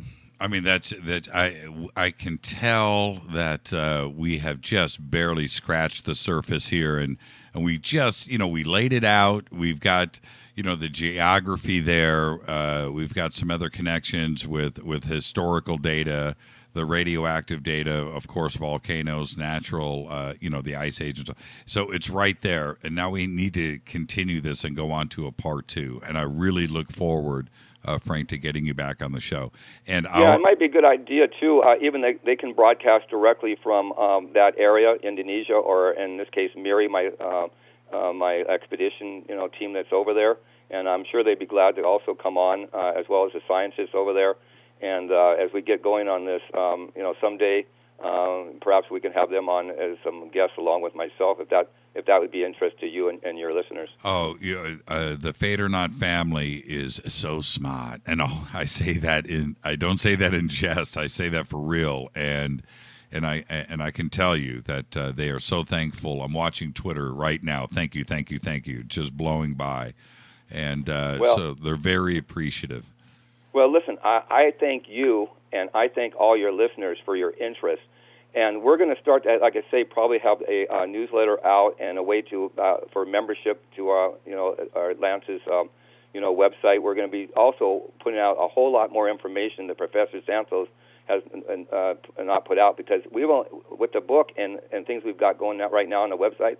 That's only maybe 10% of the information. We got 90% left to go. That we haven't actually published yet. Yeah, the website is great. I was getting ready to say, don't forget about the Malibu underwater base. That's something you need to look into. Okay. And part of it is when we go back 10,500, 11,000, that puts that base nearly above sea level. We don't know what the sea level was going back that far, but we can certainly take some guesstimates. When you look at the pictures and you start to think about what that could have been 40,000 years ago and what the sea levels were, just check that out. It's a pretty interesting structure. We don't know what it is, and if we can, get your submarine out here, you and I will go there personally and we'll find out for ourselves. Thank you so much for coming on tonight, Frank. Okay, I appreciate it, too. We don't have a submarine yet. We could sure use one. We do have a vessel, though. You got it. Thank you so much. Frank Hoff, everybody, atlan.org. Thank you so much, Frank. Have a great weekend. You're welcome. Thank you very much. And that right there, my friends, my Fadernauts, my family, my friends, that's why we do this show. I got to tell you, I feel smarter. I feel so smart. Wow. And just go to atlan.org, look at the research. You've heard it presented tonight from Frank, but that's what we do here. And I just got to say, when you start to, wrap your mind around this somewhat, it's pretty crazy, isn't it? Asia, the Indian Ocean, all the way from the Philippines, all the way over to Java and Bali, and the connections to Krakatoa. 3 Atlantis, not one, and having it explained like that, tied into all of the natural events that we know of throughout history, which includes the Ice Age. Fascinating research. And I just can't say enough. So, again, let's see. Tammy, I wish my dad would have been here to listen. Me too, Tammy. I'm with you. But you know what? You were. And I thank all of you Fadernauts. And thank you for the phone calls tonight, emails, Twitter. This is Fade to Black. Tomorrow night, we have a very special show. And you have to go over to jimmychurchradio.com to check this out and see how we're going to pull this one off tomorrow. Thank you, everybody. I had a great time. And let's get out of here. Man, you know what? I'm going to tell everybody right now, I ran tonight without air conditioning in the studio for the first 2 hours. You should have seen my text going out to Whoa. I can't breathe. So that's right. I'm in my underwear. Thank you, Frank Joseph Hoff. www.atlan.org. Do follow us on Twitter at JChurchRadio. Subscribe to the podcast. Go over to jimmychurchradio.com. Click on podcast. It's right there. We update it every night right after the show. And also, don't forget, while you're over there on Spreaker right now, click follow. Click follow. Click like. It is so important for the rankings and the searches that are done on Spreaker. We should have Tune In done tomorrow. And iHeartRadio. Thanks to Hilton J. Paul, Mark D. Kovar, LJ3, Renee and Jonas. Announcers are Steve Harder, Gene Vito, and Mark D. Kovar. Fady by Dale. Webmaster is Method of Signaling. Music is this guy, Doug Aldrich. Intro is by Spaceboy, spaceboymusic.com. Fade to Black is produced by KJCR for the Game Changer Network. I want everybody to be safe. I'm your host, Jimmy Church. See ya.